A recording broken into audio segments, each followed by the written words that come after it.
Hopefully everyone's doing well. Having a good morning, noon, night, wherever you are. This is, first of all, I should put this on here. UFO whistleblower about Immaculate Constellation. I guess this one right here might be different, but I think it might be. This from News Nation. I'm going over stuff, of course. Reaction, I put this as legal because I don't want copyright to come after me. I'm going this after fair use and also adding my own content to this because of my own UFO paranormal experiences and stuff that I've been around and everything. So each place I go to, I have to do this. It's YouTube that's particularly a problem with this stuff here, as opposed to others. So hopefully everyone is doing well. Let's get into this. My nose always itches when I'm doing this stuff. All right. Fox and the runaround. A new UFO whistleblower is sounding the alarm on just how difficult it's been to report an unacknowledged special access program called Immaculate Constellation to Congress. Former U.S. national security official Matthew Brown sat down for an in-depth interview with investigative journalist Jeremy Corbell on his Weaponized podcast. Brown said he decided to tell his boss that he had stumbled upon a top-secret program that was gathering images and videos of UFO encounters from classified military servers. But when he went to his boss... That could be very dangerous. Very, very dangerous. The message was not well received.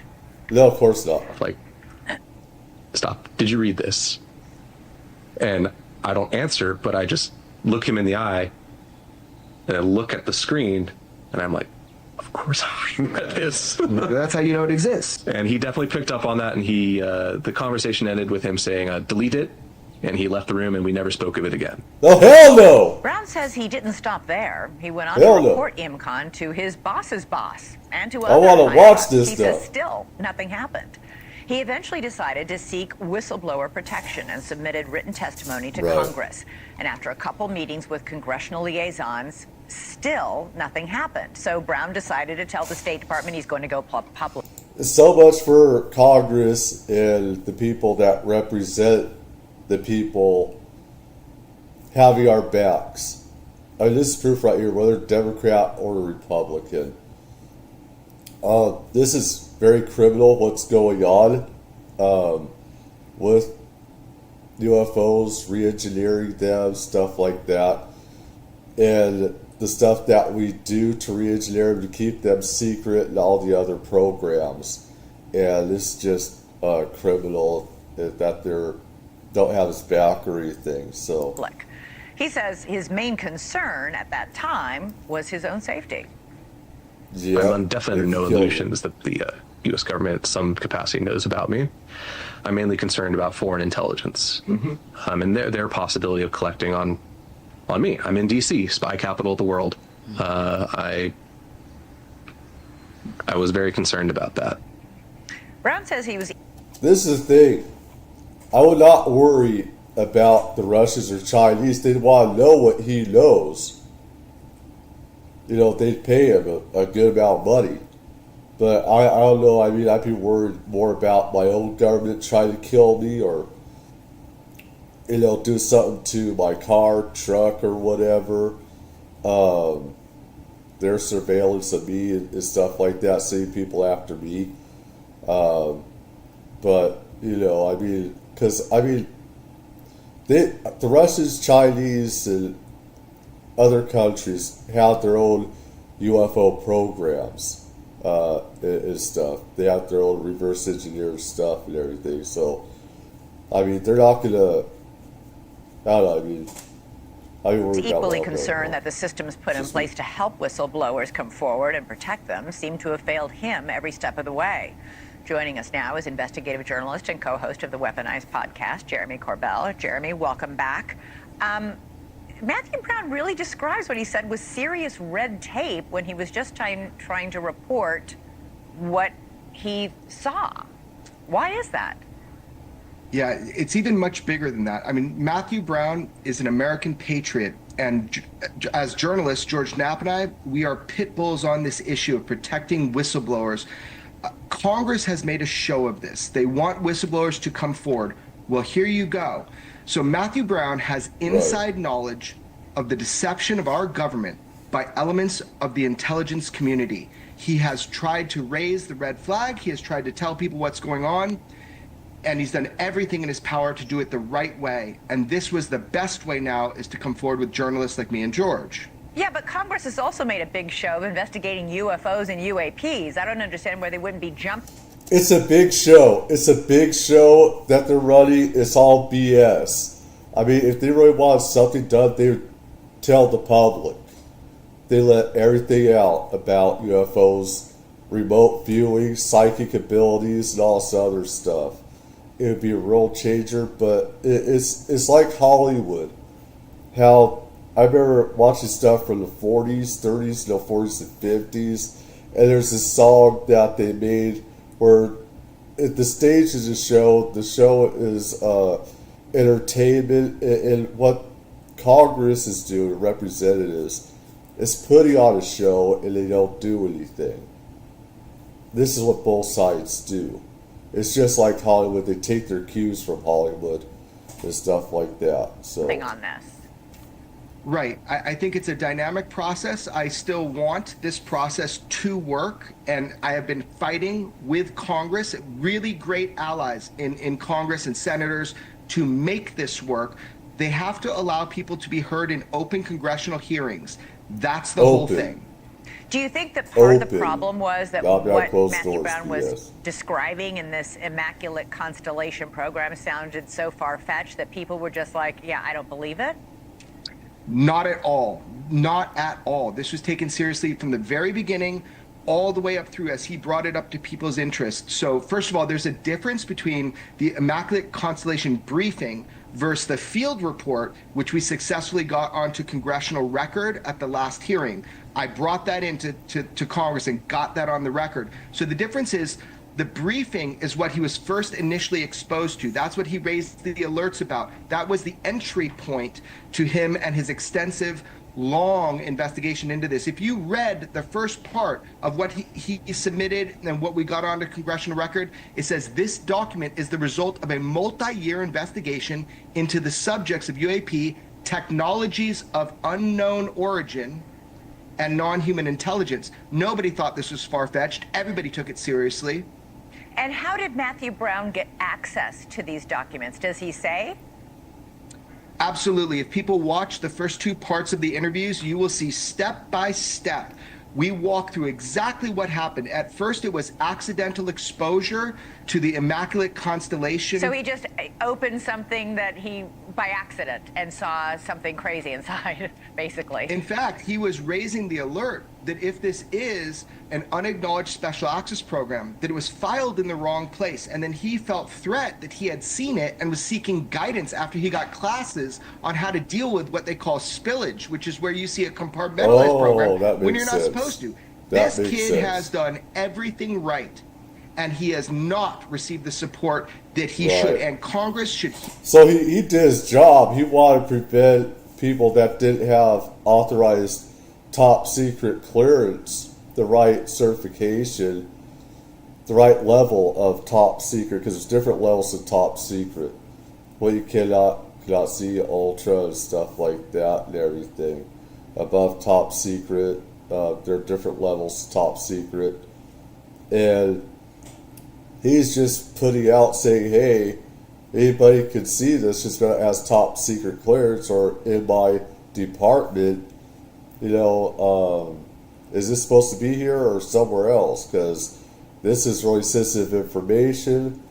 I need guidance. So that's what calls spillage and everything. So it can get leaked to other people or whatever. So he did do the right Hear what thing. he has to say, because right now they're in the dark. So when he says he hasn't gotten the whistleblower protection to which he's entitled, and you agree with that, what has he not gotten in this? You know, he says he feels unsafe. Can you elaborate on that? Yeah. A little bit, I will elaborate on that now, but the main thing is we have been told by our government, hey, you need to come forward, here's the process to do it, you need to tell us what you know about non-human intelligence, about these UAP, and he's done that, but really there's no follow-up, there's no protections. He has received numerous kind of issues because of his accidental exposure. So what George Knapp and I are trying to do, not just as journalists, but as human beings, is we're trying to make sure that people follow through with those protections that people need to and want to come forward to inform Congress. And I'll tell you something, Elizabeth, that I think is really fascinating. If people really watch this, at one point, Matthew Brown said, my blood ran cold. And this was a briefing that he was able to read the transcripts of while he was in position. And it was between the former head of Aero and Senator Rubio said about the legacy program. Well, what the hell has the executive branch been doing? Had they been running this for 60 years without congressional oversight? This is about the legacy Yes, UFO they program. have, yeah. And the fact is, they have. There's a cover-up. It's in the House, and Congress is pissed. All right. Jeremy Corbell, something to... Well, I mean, the thing is, they're jealous that they don't know what other people know. I mean, if they want to keep this secret, Congress does. You know, doesn't matter what political side. They want control over it. And there does need to be oversight. Thing is, corruption exists all the time in Congress. So I don't trust them with that. Nobody should. And they're keeping things secret that shouldn't be secret in any way. So let's get to part 2 here. In part 2 of our interview with the author of the Immaculate Constellation. Again, this is not my content. This is from Jeremy Corbell, George Knapp. George Knapp has been working on this like 50 years, it seems. At least 40 some. This is from Jeremy Corbell YouTube channel. Give him a shout out. This stuff, this is going over fair use and transcribing and stuff like that. My own experiences with this, reaction and everything else, yada yada yada. Stupid legal. Anyways, this is part 2 of Immaculate Constellation. And I've been waiting to do this on purpose because I've waited days to do this, 4 or 5 days, so he could get his praise because, you know, this is his and everything. So I wanted to do it right after it rolled out.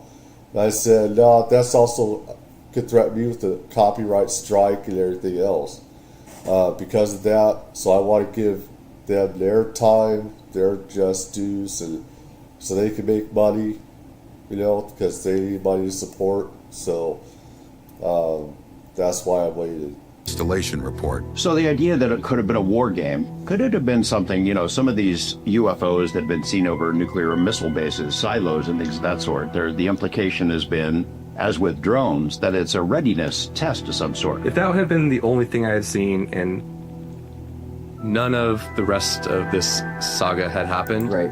we wouldn't be talking. And I go and I have the meeting with Sissy. Drones, that it's a readiness test of some sort. If that had been the only thing I had seen and none of the rest of this saga had happened, Right. we wouldn't be talking. And I go and I have the meeting with Sissy, give them the paper, including the various compartments and programs that they could themselves look into to access the same information that I saw, which is ridiculous that Congress has no access to. When I was in USDI, I read the transcripts of Sean Kirkpatrick briefing Senator Rubio, Senator Warren, and Senator Gillibrand on the results of his investigation in his congressionally tasked Aero report. And those transcripts, which were supposed to be open kimono, here's the truth, Mr. Senator, Mrs. Senator, Sean Kirkpatrick absolutely distorted. Saying what? What did he say that was a lie? You know, I read these transcripts once, and immediately knew that They light up their asses. Veiled threat? no, I knew that I was now something else. I had inside knowledge into the deception of our government by elements of our intelligence community.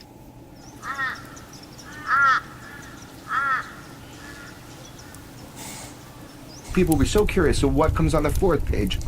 Talk us through the pages. Just go ahead. Yeah, so I mean, like I said, the second series, second and third examples were less interesting to me, but they are images of orbs transiting from coastal facilities out to the ocean, and sort of describing, what those facilities were. Right. Wow. As I think the unspoken implication of why something like this would be out there. And yes, just a similar, or just a not vague, but a general description of, we observed this coming from this direction or from where this sensitive facility was, left over the ocean. This was our tasked asset, and it happened on this date. Anything really striking in the rest of that document that really highlighted to you? Anything else in that document that was really striking? Yeah, so the last example of the 4 was back to Russia again, this time I believe in the Atlantic Ocean, and it shows another Russian intelligence vessel underway, this time at night. The image is green infrared, and it shows above this Russian vessel another black triangle, but whereas the first example in the Pacific was an equilateral, large, pretty stunning object that was of comparable size to the vessels below it. This was definitely smaller. It was smaller than the vessel, and it was more angular in shape and sort of swept back. And it was also accompanied by text saying that there was no indication that the Russian vessel was responding in any way to this ship hovering above it. It did not describe in this instance whether it had miraculously appeared or if it was tailing the ship. But triangular in shape and hovering. Well, hovering probably matching speed, though, too, with the ship. Like USS Russell, other people argue, and I don't care what shape it is, when you have something with rangefinders off of a ship that goes with it, stops with the ship, continues. So this is not a new thing, this idea of triangular by angle of observation, pyramid in shape, some would say. Could be. You're right. So that's striking, and you saw that too. Yes. Yeah, and that was the last example. After that was sort of a summary slide or two about just recapping, like, the fact that these incidents we are collecting these incidents around the world, that we are focused on UAP, RV collection incidents by tasked and untasked assets, and the collection and analysis of those data streams. So sometimes we know where it's going to be, tasked assets. Sometimes we just happen to capture them untasked assets. Correct. Okay. Correct. And I think a good example is in that brief itself, where the orb incidents appeared to be untasked assets. They were not there to collect on orbs. They were there to collect on something else. And they happened to catch something. Whereas the 2 Russian incidents, we were there to watch the Russians and the Russians' interactions with this technology. Wow. So your suspicions after seeing this 12-page report is that these are freeze frames of what are videos, yeah. Videos. So somewhere there's a bigger collection of this stuff that's also very interesting.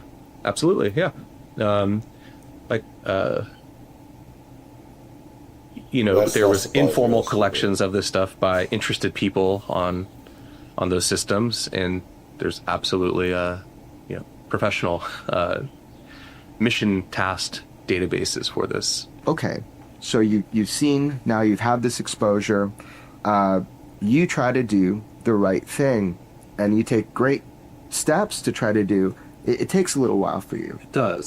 So explain that to me, what you tried to do. So there you go, you see something that shouldn't be there on that archive. What happens? What do you do? Absolutely nothing. In fact, the first time I read that, I don't know what I just read and if it's even real. Maybe somebody just made this thing. Okay, well, explain that. So it would be like a joke or something? Or they put it together literally for a war game, right? Mm-hmm. maybe created an imaginary program that maybe they wanted to have, right?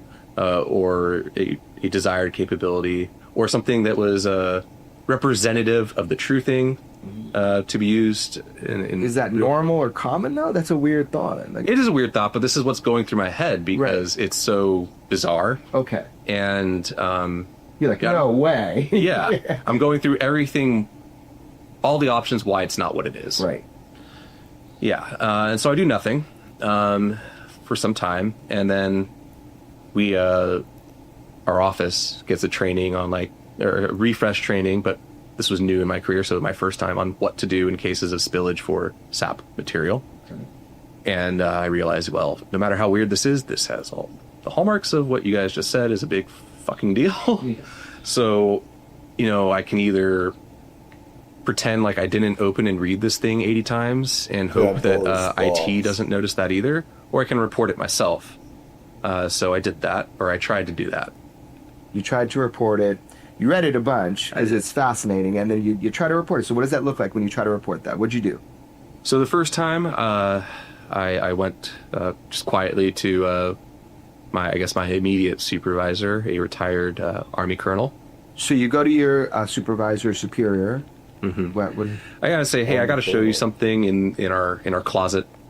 Our whole office is a skiff, but inside the skiff is another tiny skiff. Mm-hmm. And I think we have like a spillage thing, so I need to show it to you because this is apparently what we're supposed to do: show it to your boss, and then follow the reporting chain. And you sign a paper, and that's how it's supposed to be handled, all by the books. And they just trained you on it, and you're like, okay, here's what I'm supposed to do. Right, exactly. So I try to follow that while also being quiet about it. Take him in, and he's like, okay, so show me what you found. I pull up that slide, and the first slide, just because it's so generic, gets no reaction. But then going to maybe the second slide, or even the third slide, he's just like, okay, stop. Stop. Did you read this? And I don't answer, but I just look him in the eye, and I look at the screen, and I'm like, you're in trouble. That's how you know it exists. And he definitely picked up on that, and he the conversation ended with him saying, delete it, and he left the room, and we never spoke of it again. He's cutting you some slack there, in essence. Without me knowing, yes. Yeah, you didn't read it, so you're not in any trouble. That's just ended here. Delete it. And also, as I came to learn,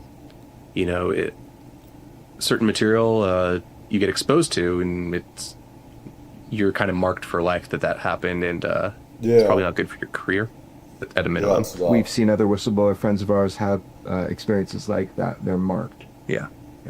Didn't realize that at the time. So that happened. I sit on that for a few days. Didn't sit right with me because I'm still thinking well, that's not what we're supposed to do. I could do that. But supposedly everything we do on those systems, every click, every keystroke is monitored. So I need to self-preservation. I need to keep doing the right thing here. Yeah. So I go to his boss, or his boss's boss. I change my approach. I don't say what it is. I don't show it to them. I don't print it out. And I just say, don't print it out, ma'am, we have a spillage incident. I believe it's sap material. Could you please provide guidance on how to handle this? And so through that, I was connected to our parent offices. The thing is, if he had his first superior colonel, he said delete it. Now, if other intelligence officials above him would have seen what he was seeing, what he looked at, what was deleted, they could have done an investigation on him, see if he was spying for North Korea, China. What he did, he had to do to save his ass. And say, hey, I got this, guidance. You have to watch your ass. You gotta watch your back. Because, as much as that Army colonel may have saved some slack, he's also in trouble. At the same time.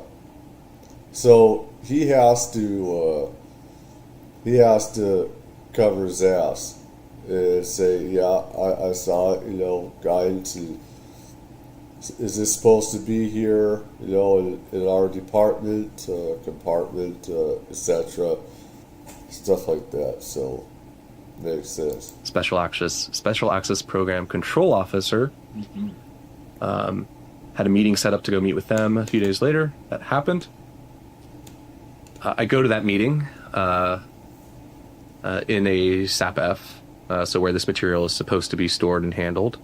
And this person says, okay, show me the material. So I sit down. Round two. Right, exactly. What you're showing the material. I sit down, I pull it up. It's right there at the top of the shared server. So I'm not like, it's almost instant, like it's right there. I pull it up, I start scrolling through it from the bottom, I get no reaction, then he says, okay, let me look at it. He takes my chair, he goes through, he scrolls through it, no reaction on his face. I'm watching him very closely at this point because I'm exceptionally curious about all of this. His body language. No reaction. Then he scrolls through it again, no reaction. And he makes a very deliberate scene where he pauses on Lou Elizondo's slide and starts guffawing in a very non-believable way and saying, somebody's having a joke. You don't need to worry about this. You can go. And that's not the reaction I was expecting. I was expecting to, at the very least, sign a paper, right? Saying, this incident happened. Yeah. Reported it, signed it. Right. It's done. So, I try to ask him, like, are you sure? Like, do I need to sign anything? He's like, nope, you can go. And so I left that room and never ever had anything about that incident come up again. Except immediately you went and checked again for the file. Yeah, I went upstairs and I went to see what had happened and it was gone. So the idea that it could have been a war game, could it have been something, some of these UFOs that have been seen over nuclear missile bases, silos and things of that sort, the implication has been, as with drones, that it's a... I know from guys in the military have been around top secret stuff, personally, is that when it's something big, it is from I learned from my father. This is old school, guys, and stuff. If it's something big, they'll say, oh, it's nothing big. It's nothing big, but it is. They're not going to say that's something big. They're not going to say if it's bad or if it's a threat, or say, oh, it's nothing, we'll take care of it, or whatever. That guy just played it off. It's a psychological thing that he did. So I heard that from how my father acted and some other people I knew from the military and stuff like that, and say, oh, it's no big deal. If it was. A readiness test of some sort. We're going to put some secret operation, unexpected, and see how people and systems react to it. Could that have been what was going on here? Yeah, I mean, it is something that, on the surface level appears plausible. I do not believe that to be the case, given the circumstances of how it was located, the fact that hundreds of people had access to that system, the fact of its generic labeling. It wasn't, there's no red flags on that to draw any fish to the bait, as it were, to catch somebody. And then the process of reporting it, there's no outcome from that, besides apparently making a lot of people pissed off and worried and kind of scared. Let me add to that something that we noticed, and I believe it's true reporting, which is that when David Grush testified, Immaculate Constellation, before the world ever knew those words, was searched on Google a ton. Additionally, over the research and time and sources that we have, it has been confirmed to us under no uncertain terms that that was the name of a program with that nature. So if we're looking at it as like a LARP kind of thing, we get to the point where there's too many outside confirmation after the fact, as well as right. If that had been the only thing I had seen and none of the rest of this saga had happened, right, we wouldn't be talking. Totally. You wrote in a paper that was submitted to Congress, and we'll go to a lot of details in that, but that this was deeply disturbing overall. Why was it disturbing to you? Yeah, so as time passed, it became disturbing, especially after the sort of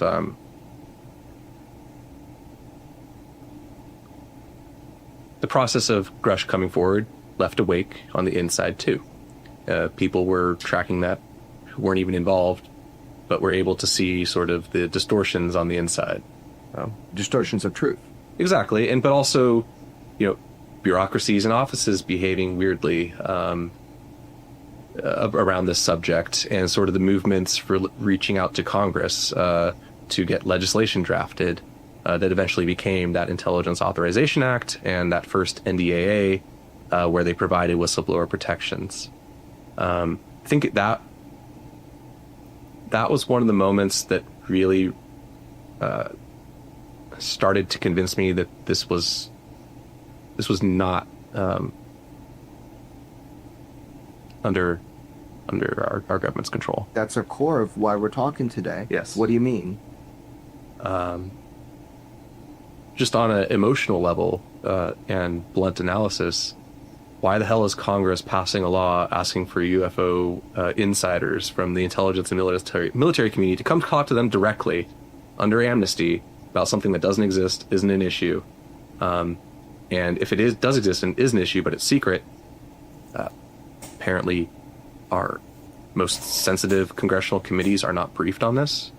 Yeah, I find it at the core disturbing you having Arrow even ask for whistleblowers to come forward to them, having Congress asking for whistleblowers to come under amnesty to come to them. Yeah, something's rotten with that. And then also at the same time seeing the sort of UAP task force and its slow death on the inside, and the death of the sort of open exchange of ideas and problem solving going on was another data point that pointed to something rotten.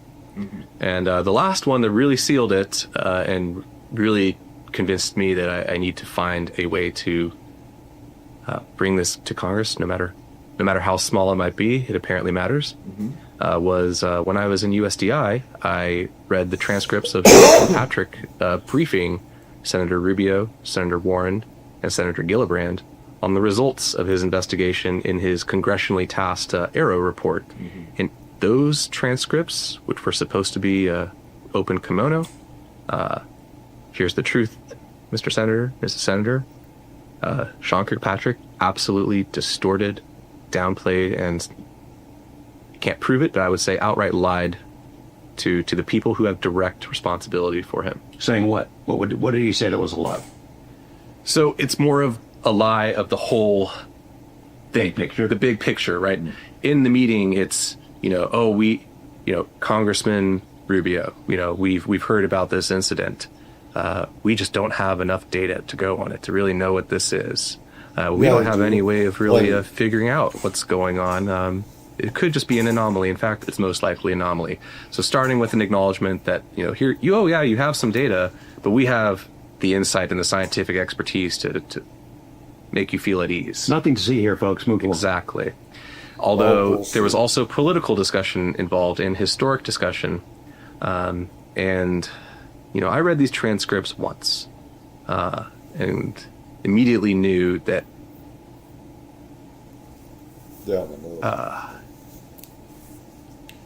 veiled threat? No, I knew that I was now something else. I had inside knowledge into the deception of our government by elements of our intelligence community. My blood ran cold at a specific point in that transcript where Mr. Rubio is discussing the legacy program. This was a subject of direct discussion with Sean Kirkpatrick in these meetings. And based on Mr. Kirkpatrick's replies about, as vague as they were, but unable to escape the truth of...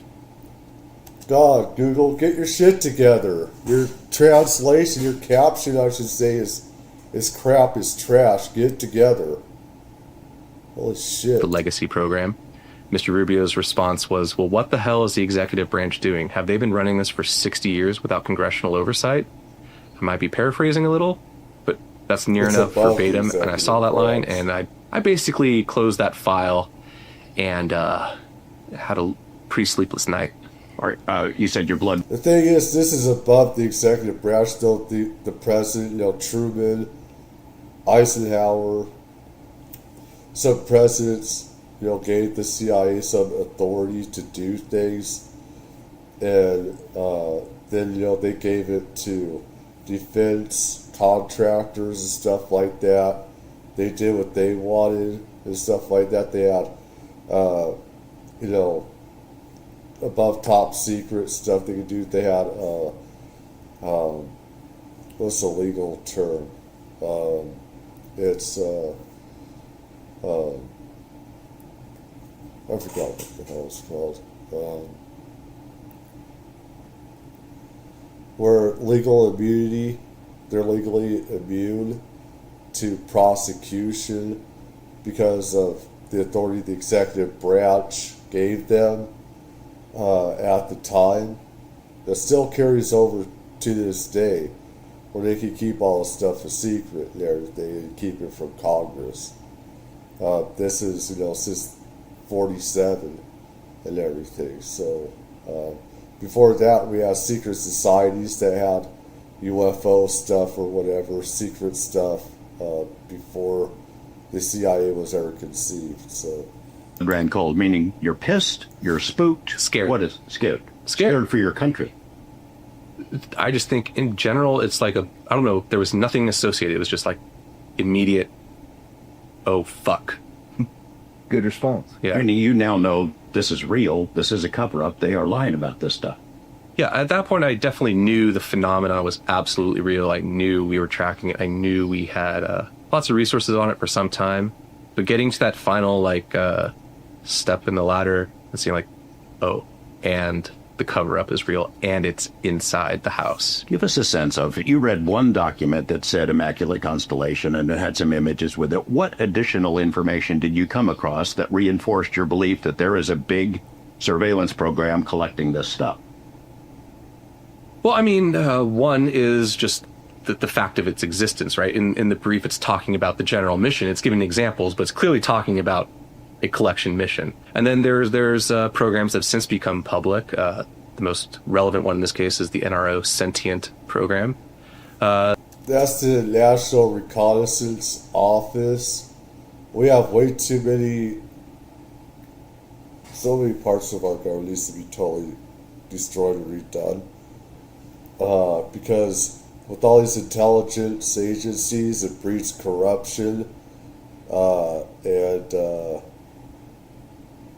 other criminal ways of doing things that's totally illegal. Each department, each intelligence office, stuff like that, just goes rogue a lot of the time. And but the NRO is pretty much satellites, part of it, and surveillance as well. Here on land, and it's all that activity of surveillance and reconnaissance and everything. It's like the CIA is just another department, agency and stuff, but they know about spy, satellites, stuff like that. Could see everything as well. So that kind of, at least in the open source way, demonstrates how you don't need a massive workforce to do this anymore. You don't need buildings without windows for acres to people taking this information and sanitizing it, making it sure it gets to the right people without the wrong things in it. And that's just on the inside. Right, like you don't also need exposure to a bunch of human beings with individual egos and identities. To be clear, there's kind of AI siphoning off of data and information to keep it compartmentalized without spying of human eyes, even within our intelligence agencies, if I'm understanding it. Yeah, it's a bit of a Janus, a two-faced god. It takes things in one end and makes sure you hear what you need to hear out the other. Right, and you suspect that UAP, when that data is collected and brought in and ingested, that there is a whitewashing, or not whitewashing of it, there is a clarifying of that stuff to make sure the general people in the intelligence community don't see it. Absolutely, and that's a long-standing practice especially for imagery intelligence. Nothing about UFOs. Back in the Cold War days, if a facility or an aerospace platform was seen that, was collected, there would be either there'd be a full version, right, for those who needed it. But if you just needed to see the facility, but maybe not the plane, those would be manually excised. Now we have tools to do that for us. Could you describe then for us how you think this works? Whatever the name for it is now. It's been that way forever, though. Well, did we have an AI system in 2018 that could do what we're describing? Well, we know we did. Those documents have since become public. Right. Sentient. Right. And the fact that Sentient was operational at those dates of the documents mean it was operational for years before then.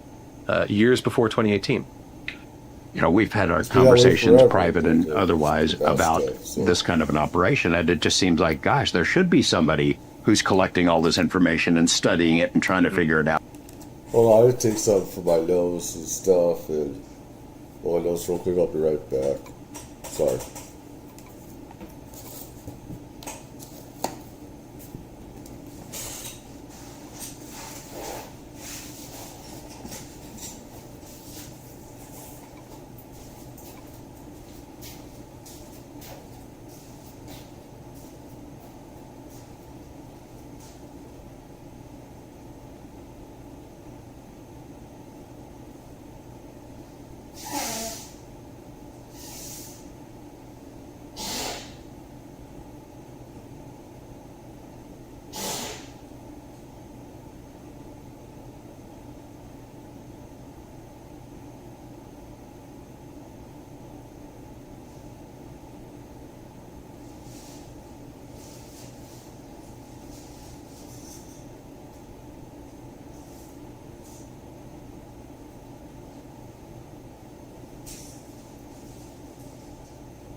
Out. And the fact that it goes into the executive branch somewhere, if that's what happens to it, good. I'm glad somebody's doing it. Why is that, as you've learned about it, why is that not necessarily a good idea? Is it because it's not maybe really within the executive branch, that it's an entity unto itself? Why it may not be a good idea to censor our intelligence products that are circulated within our cleared community to our service members that are on the front lines every day is because you are blinding them to their environment. You are opening them to threats. You're exposing them to risks. And you are essentially inhibiting the pursuit of national security objectives by doing so. There's a reason you guys have talked to so many whistleblowers from the military who see these things. That's partially because they're reporting it, they feel endangered by it, and nothing is being done, and no answers are being given. And they are, in some cases... That's the thing right there. One of the things is that if they're able to see this and they feel like they're not supposed to be able to see this stuff, they're going to feel threatened because when somebody, when you're doing this stuff, they can see what you're doing, what you're seeing, what sites you've been on. Everything is recorded that you do at these installations and everything. What you're investigating, what you're looking at, and the keystrokes. They can do all that. What you're typing in, they can see that.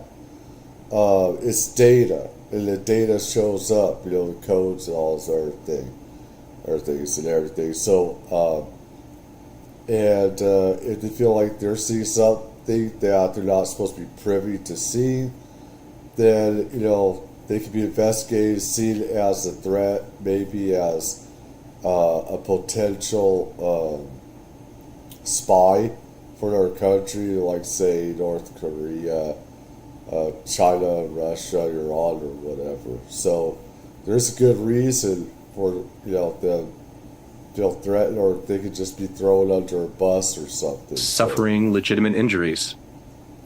These images that would pop up here and there on some system, on some platform.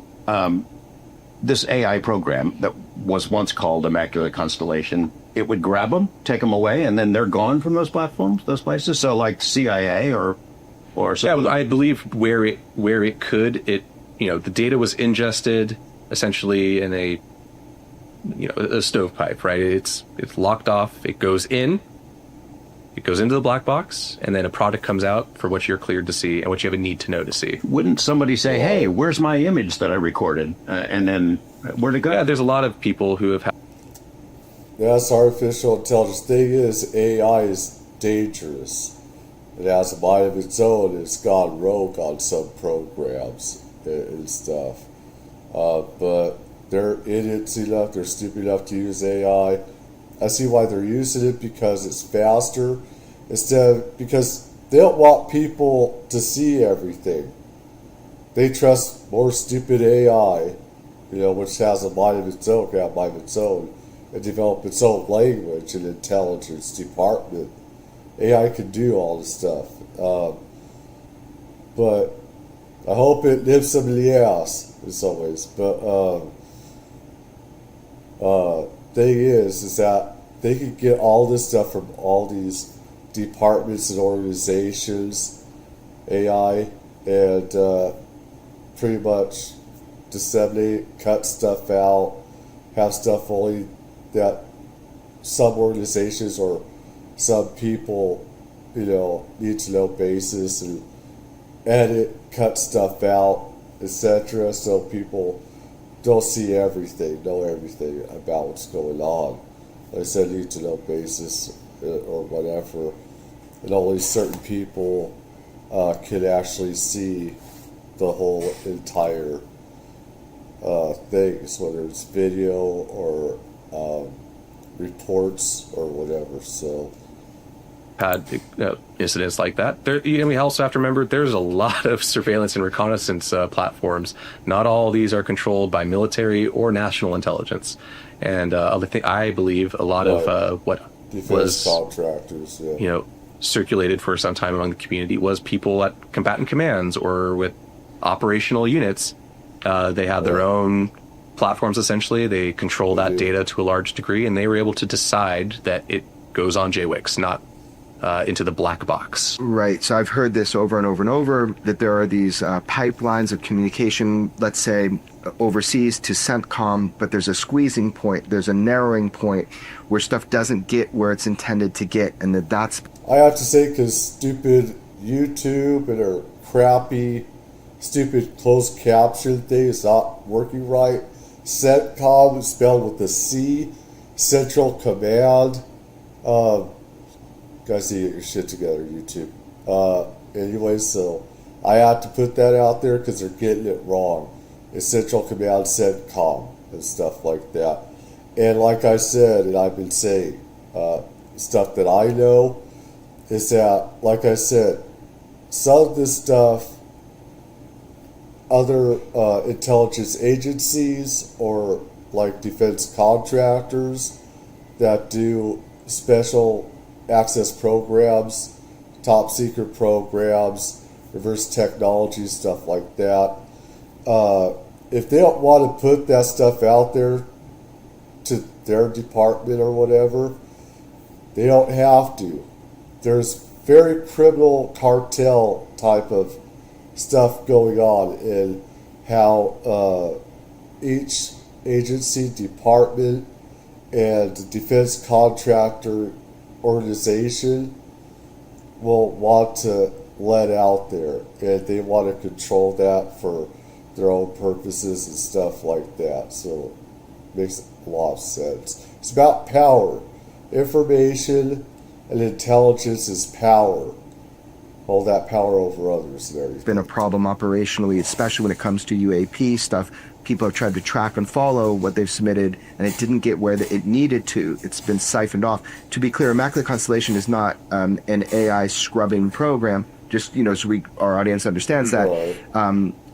We've described what Immaculate Constellation is, but that is an element we suspect from the literature and knowledge of what is public, that there is that capability to scrub instead of like airbrushing out UFOs from NASA or something. Yeah, and part of okay, what people see from space live, like if you go and look and see Space Station live, it's not live, it's pre-recorded. And a lot of stuff, the pictures that you'll see from Mars, the moon, and from ISS, UFOs are scrubbed from that all the time. And they put recorded stuff out there saying whether it's live and it's not live. And stuff, or something, if it is live and a UFO comes around, they immediately shut off the feed, that NASA feed. Like I said, there's two parts to NASA, these agencies, intelligence agencies, etc., etc., etc. They're only going to put out what they want you to see. It's a simulation. Everyone see a different, simulation and everything. That's not real. So the way of knowing what this is knowing who, in the DoD at least, has primary responsibility over SAPs. OSD policy really only has control Special over access operational programs. SAPs and logistical SAPs. Then you will have OSD research and engineering and acquisition sustainment. They will have your science and technology SAPs. They are the people who they're the gatekeepers for that world. And then you'll have your intelligence, or USDI in this case, their SAPs and CAPs, and those are intelligence SAPs. They are the primary keepers of that. So the implication there is that the Lords, if OSD policy is being briefed on that, Immaculate Constellation is a parent SAP, not for a specific platform, but for a mission. I think the core of this for me is, at one point, Matt realized, holy shit, this is real, this is a problem, and people are being lied to. People that need to know the truth, that it's being siphoned off outside of control of what should be our representative government. And let me know if I'm saying anything that's wrong from your perspective, but I think there's a point that he hits like you and I have hit. We're being fucking lied to, and it's becoming dangerous. Your first sentence in the report that we fought to get on congressional record, we'll get into that. We fought for that together. This document is a result of a multi-year internal investigation into the subject of unidentified anomalous phenomena. That first sentence in your report that we fought to into the subject of. All right, so let's see. Anomalous phenomena, UFO technologies of unknown origin, and non-human intelligence.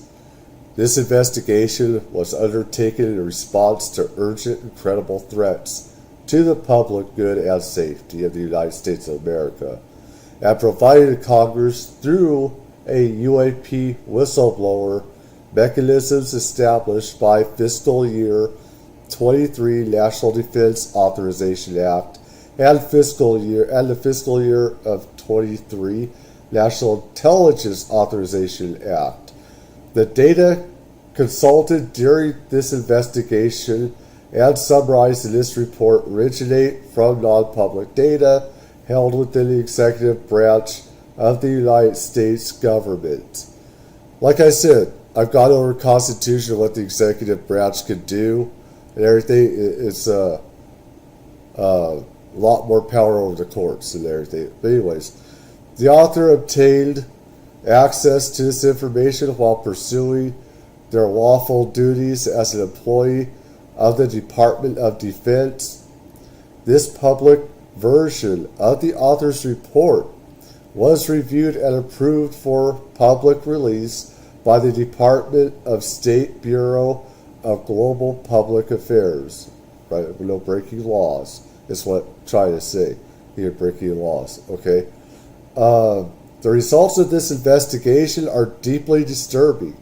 Elements of the United States executive branch have conspired to prevent the U.S. legislative branch. Again, this goes to the Constitution separation of powers, where there are these programs that's not being legislated by the legislative branch.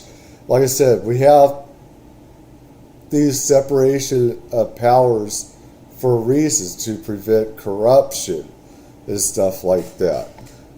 Where the legislature is supposed to make, put in money, allocate for each program, or if it's to repair roads, railroads, freeways, etc. You have to have legislation for this. This thing's getting on my nerves.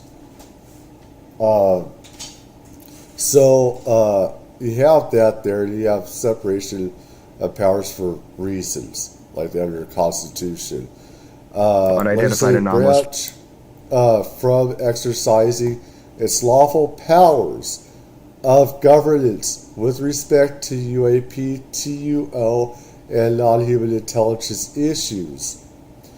The information provided by the author strongly suggests that the U.S. executive branch has been managing unknown aerial phenomena, LHI issues, without congressional knowledge, oversight, authorization for some time, decades since the 1940s. It's been about 80 years. Quite possibly decades, no, it has been. This criminal conspiracy keeps the elected government of the United States and its citizens ignorant to profound discoveries and dire threats originating from the existence of UAP, UFOs, LHI, and their technologies. And the thing is, it's not all technology. That's a human word. It's magic. There's a reason why we call it magic. We call it magic, majestic, MJ, stuff like that. We use different acronyms, different words, stuff like that. It's not technology. It goes beyond technology. But anyways, unambiguous evidence demonstrating the reality of UAP, UFO, LHI, non-human intelligence, NTUO. Let's see, technologies of unknown origin, spirit stuff, and let's see, available to Congress by multiple independent UAP whistleblowers.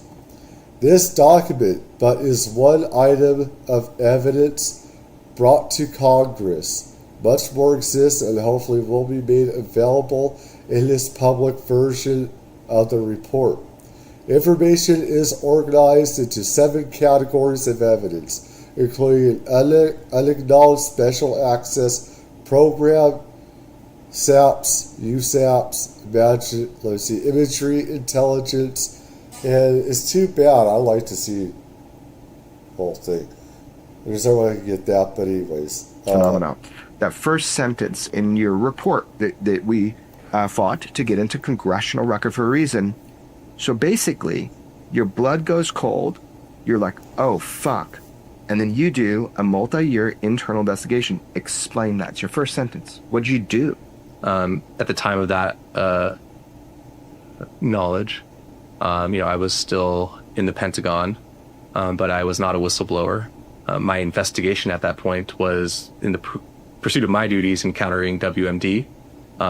Also, my professional curiosity. You went deep. Well, the report is 7 categories of evidence, right? Mm-hmm. Immaculate Constellation is the attention grabber, but it's the one where there's the least amount of detail. Right.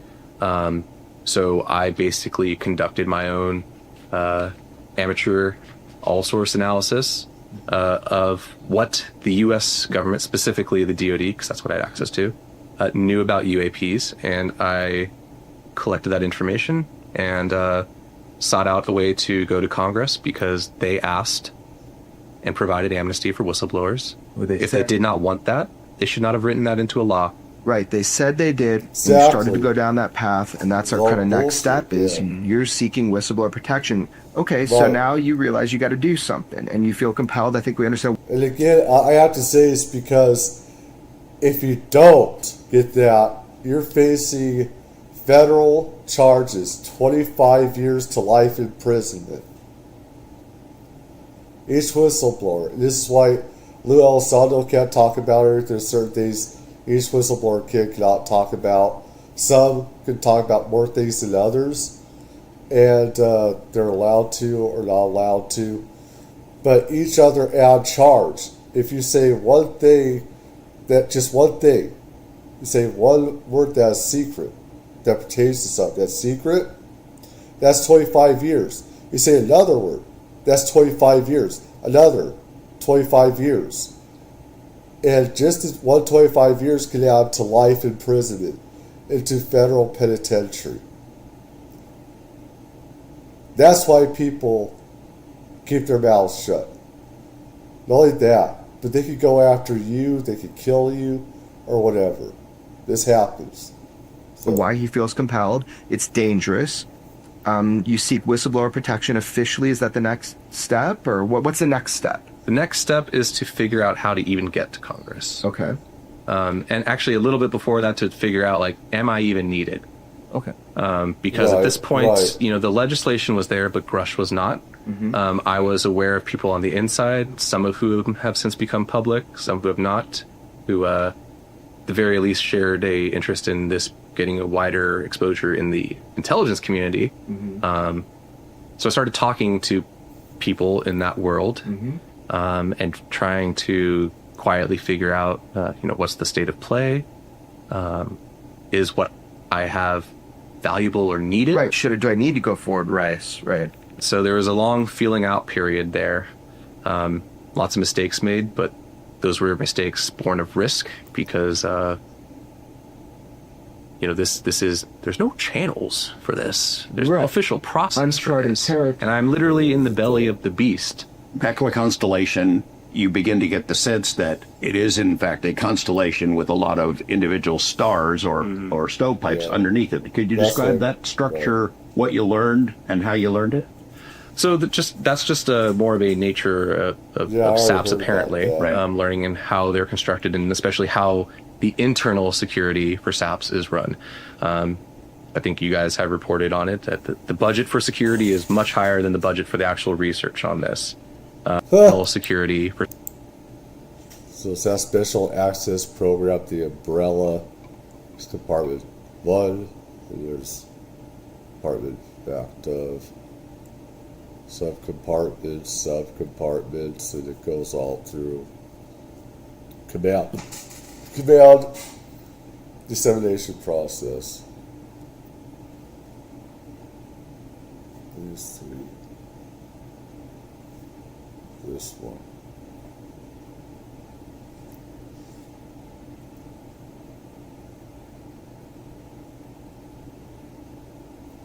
This was the umbrella, and there's others at the top. This is like a so-called umbrella, but there are others that, they have their hierarchy. It's much bigger than this is, a lot bigger that I know of, but for SAPs is a lot run. bigger. I think you guys have reported on it that the budget for security is much higher than the budget for the actual research on this. And that is there's very real world effects, as I came to learn. Describe those. For example, you're telling Well, us the that you realize the gatekeepers guys you're is working for what I'm are lying. Do you start to feel marked because of your interest in this, or do you make mistakes that put you in somebody's crosshairs? So there was no indication that anything untoward was thought about me. no, as far as I knew, nobody even knew I was interested in this stuff. You feel a sense of duty. Congress needs to know. You know they've been lied to specifically. People tell you, yeah, this is an important piece to the puzzle, and you felt a sense of patriotic duty to do that. And so you took steps to that. You said, cool, they're going to give me whistleblower protections. I am a whistleblower. What happened? How did you do that? What were the steps? So I had to find them. There was no way that I could find to get into contact with Congress. I tried. So then I started talking to other people who were at that time more vocal about their intent to be a whistleblower to Congress. Internally more vocal. Yes. On classified systems. Yes, or in not so much on systems, but in classified facilities, verbal conversations. Gotcha. So It's always, I wish my father would have whistleblowed. I wish my father and some other people. What happened to my father working around chemicals and secret installations, stuff like that, and stuff that it messed up his nervous system. He wasn't able to work. He was shaking all the time. The shit that my father went through makes you hate the government, what they do to people and everything. It's really fucked up what the government and what these people are letting happen to people with the secret stuff and secret programs, secret everything. The corruption is so illegal. You got chemicals that's being used. You have secret technology, magic stuff that's being used that's harming people, radiation poisoning, stuff like that. And I wish my father would have said fuck you to the government and done something, because I wanted to. He's dead. But it pisses me off. It really pisses me off. met one person who did go forward, kind of watched that person without letting them know what I knew to see, what they were doing and how it went for them. At that time, it just seemed to be, the report was, I went in, talked with the staff. The staff then had a separate meeting to talk with the member, and there's no paperwork, no lawyers involved. It's just, you're in, you say what you have to say, and you're out. That's the channel, no repercussion. That's what they said. We know all of those people as well. The assumption, there's not a SOP written out. Mm-hmm. This is what I'm learning and what observing. And you told them what you know. Correct. Officially. Yeah, the first meeting, I wouldn't say I was especially transparent. Going in, remember, I knew it.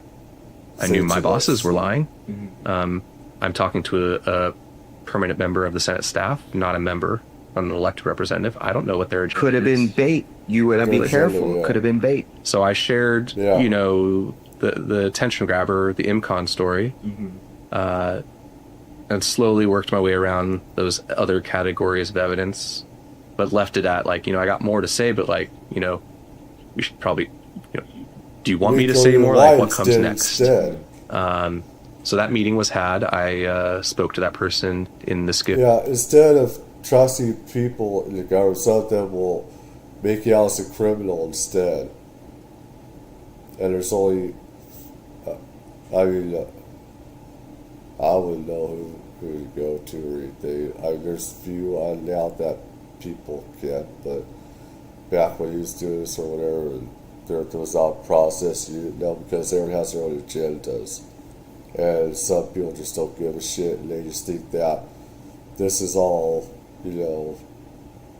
some type of joke,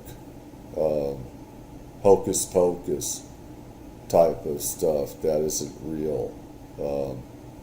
And they don't care anything about this stuff. So, and they just say, that when you aspire something, stuff, keep it to yourself. Don't say anything.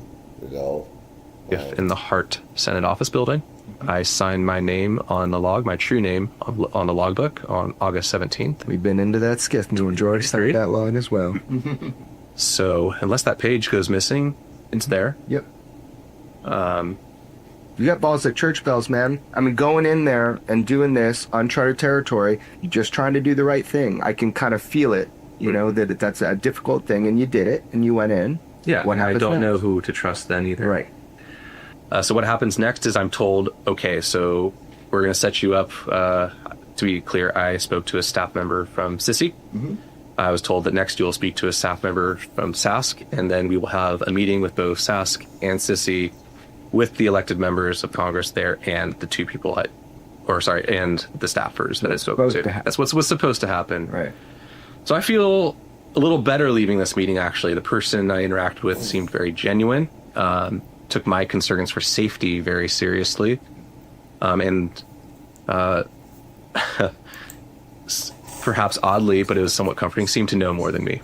Because at that point, I hadn't really met anyone who at least willingly was going to answer questions and seemed like they knew even a degree of what I knew at the time. So yeah, I felt like, okay, we're on track. There's a process here. Congress actually is getting this under control.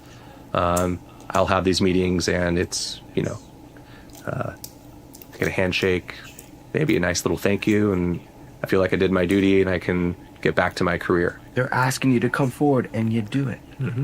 So none of those meetings ever happen. Weeks go by, I reach out. Hey, is this going on? Like, I told you I had more. I want to give that more to you so I don't have it. When can we meet? Got the runaround. And then eventually the blunt reply, like, you either send me what you have in writing here on this non-official channel, or, you don't. These are representatives that we elect to office. They're supposed to have our backs and everything, and they don't. What the fuck is up with that? They're supposed to protect us from corruption and illegal stuff happening, and all that I see them do is arguing or just... Because that's what they do, is just argue. They don't get anything done. We see that all the time. Both sides, no matter what political side you're on. That's all they do, is bitch, bitch, bitch, and they don't do anything. They don't have our backs, it seems, so. And we don't need it. So I sent that extra information. And then for many months, I thought, I'm done.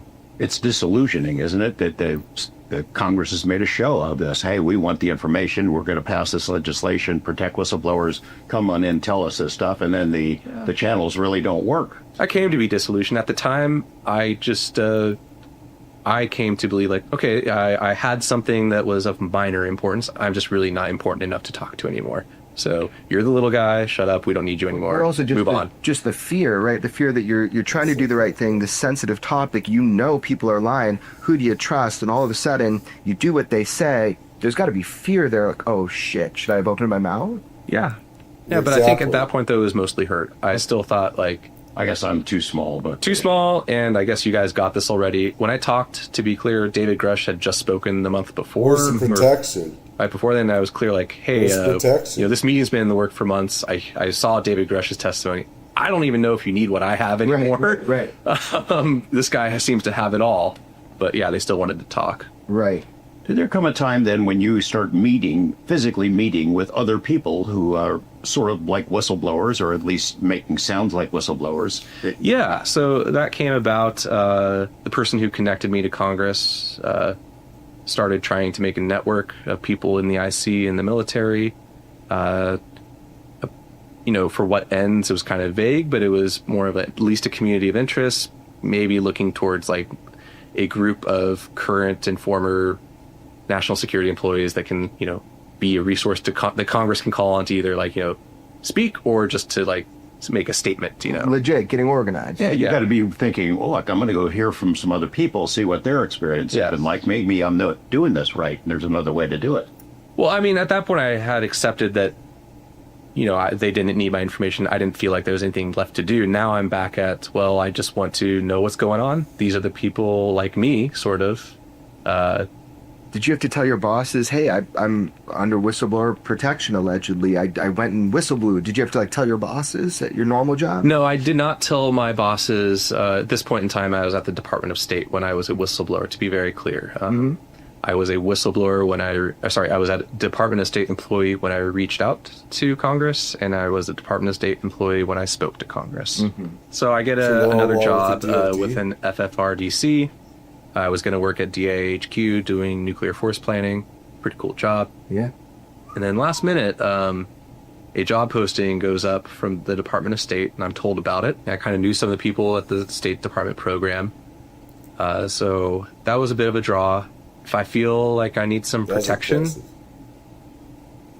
this could work out well in the long term. So at the time, it was kind of self-interest there, whereas if I need to, cover my ass and write something, and have it not be redacted, this is a good place to do it. That's pre-planning, right? And that comes from a sense of a worry, a sense of fear in a way. Like you have to protect yourself. State Department's a good place. You're already thinking ahead.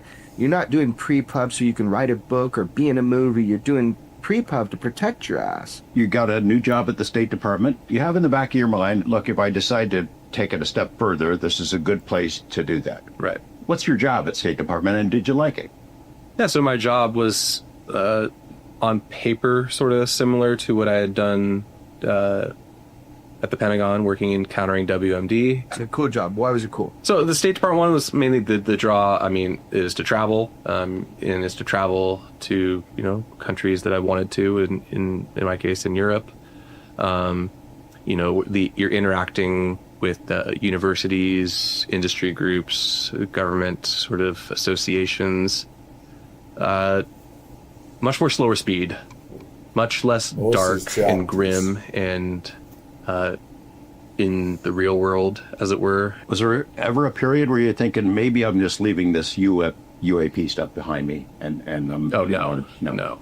You were hooked. You were done. Well, I mean, the subject matter, obviously, and then knowing what I knew about the situation in government, I don't think it's something that you have that level of knowledge that you can leave behind.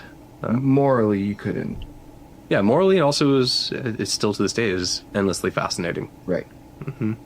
But my job would have nothing to do with that. And it felt like at this point, again, I had not gone to Congress, but I had met people who either were going to or had. Felt like, okay, it's handled. People more senior than me who have connections and know what they're talking about, or they got this, so I can rest easy. Let it go. Mm-hmm. At what point did you read the transcripts of Sean Kirkpatrick speaking to the senators? Was that at the State Department? No, that was at USDI. Okay. I'm just trying to figure out at what point you decided, all right, I tried to go to Congress. Obviously, you knew that Arrow wasn't the way to go, so you had to make a decision at some point. Oh, yes. I'm going to take some action some way. Yeah, so the NDAA language comes out.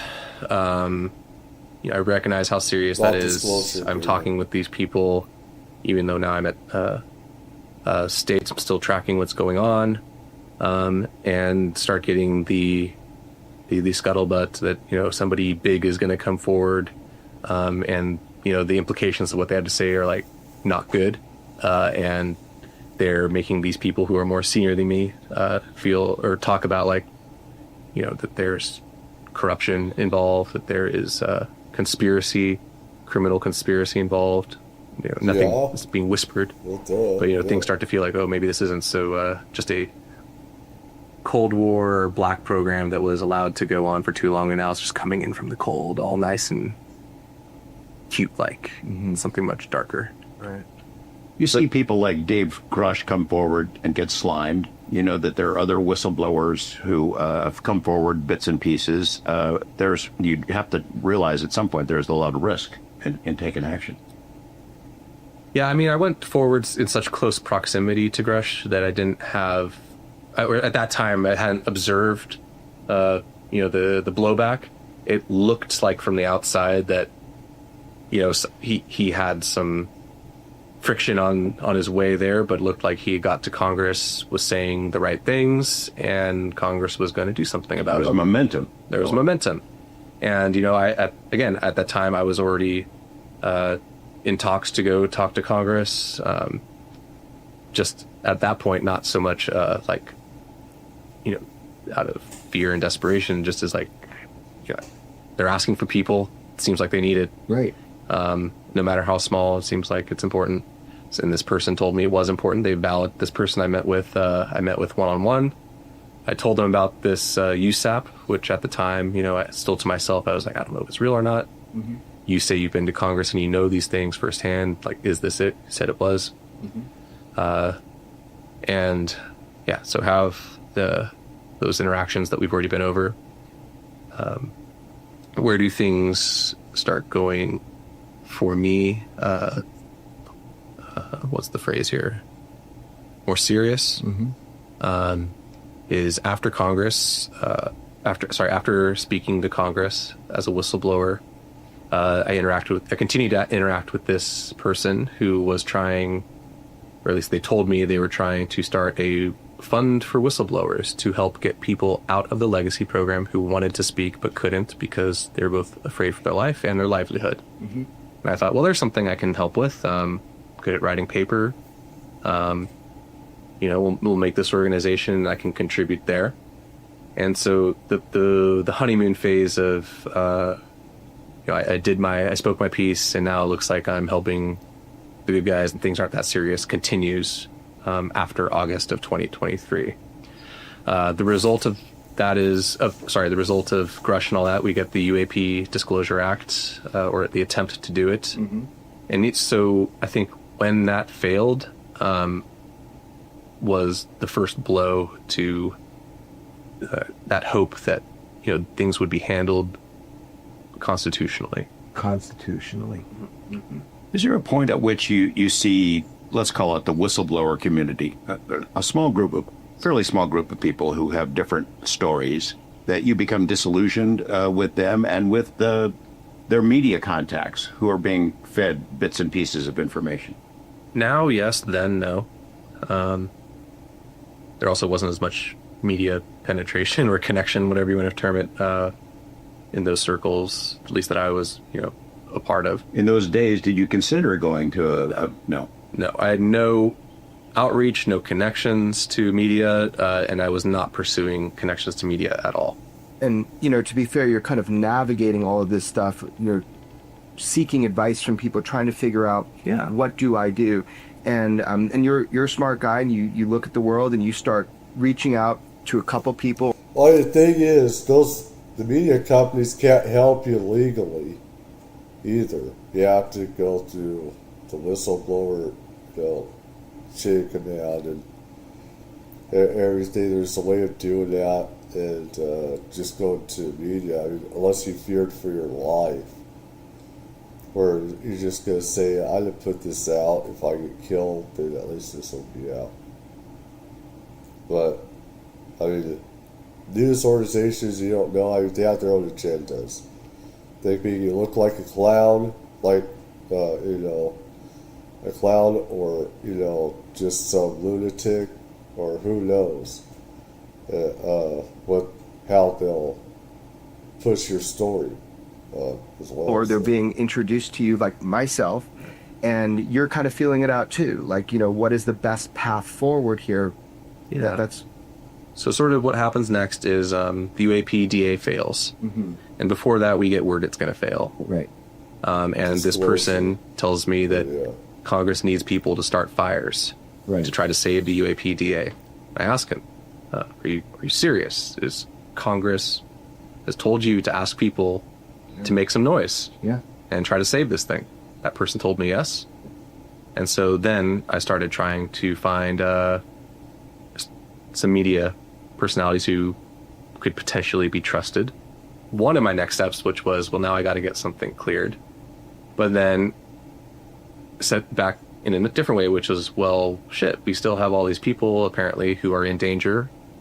There's no help from the government. There's no help from Congress. There's no help from Arrow.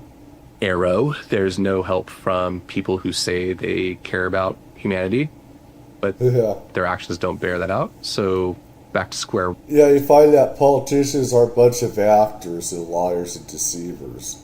That's what they all are. One. And for me, square one is going back and re-engaging with Congress.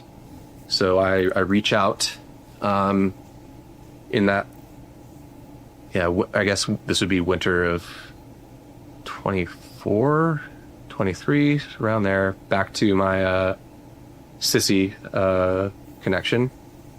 And that person, I learned, had since moved on, and he connected me to the current current staff member for Sissy who's handled this. Arranged a meeting in a few months because I told them, hey, I'm going to just... First of all, I asked, like, hey, did you get any of my testimony? The answer was no. Or at least that was the claimed answer. Mm-hmm. So I said, well, did you get any notes? Like, I know he took notes. Did you get notes of what I said? Nah. So I said, okay, you know what? I'm going to write this all up for you guys. You have it and you can't lose it. And you're going to guarantee to me that this is not just going to stay with Sissy. It is going to go to Sask, and it is going to go to Hask, and it is going to go to Hipsy, like it was promised before, but never did. Those acronyms meaning for the Senate committees and the House committees that would deal with these classified, sensitive stuff. Right? So our services, Select Committee on Intelligence, are very corrupt. Liars and deceivers. Oh, God. Same people are lying to us about this stuff. Really see who it is.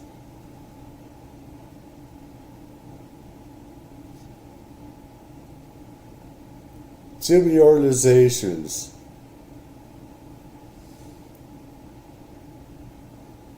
And they're taking taxpayer money and everything, and there's corruption in this You're like, fuck this. I'm writing it all down. Writing down. I'm going to make it really your problem. Right. And you gave me amnesty. Right. You want this? I'm giving it to you. Right. So I spend some weeks laboriously typing this out. Hidden drives on encrypted drives using open source software. Only opening it when I know I'm not connected to anything on a new device. Not a very fun drafting process. Right. And that's just the technical aspects of trying to be secure about it. At this point, and I'm definitely under no illusions that the U.S. government at some capacity knows about me. I'm mainly concerned about foreign intelligence. Mm-hmm. And their possibility of collecting on me. I'm in D.C., spy capital of the world. I was very concerned about that and wanted to do even the writing of this the correct way. So during that time, draft this. I observe what's going on, continues to go on. The final death of UAP Disclosure Act 1 and the attempt to get the second one, which is totally watered down and not even worth our time to consider. And I go and I have the meeting with Sissy, give them the paper. Why is YouTube it's a much longer version of the report, both in my analysis and the level of detail, additional detail in the evidentiary sections, including the various compartments and programs that they could themselves look into to access the same information that I saw, which is ridiculous that Congress has no access to. Gave all that to them. Then really had to press to even get to speak to Sask. Eventually got to speak to Sask permanent staff at, I believe, the Rayburn office building. Then after I had met with both Sissy and Sask, after I met with Sissy, but before I finally met with Sask, I submitted a version of this report to the State Department because after I gave it to them the first time, they said, thank you very much. And then never heard again. Didn't even... I mean, they're asking for you. Going on. They're asking for you to come in. They're asking for this, and you're... So I decided... kick open doors. Exactly. Right now. Yeah. Please, take this. Exactly. So I decided to make myself a little dangerous and said, hey, I'm going to submit this for pre-pub review. And I'm going to brief my leadership at State Department on this, which I did. And then, after briefing them, I submitted it to pre-pub review.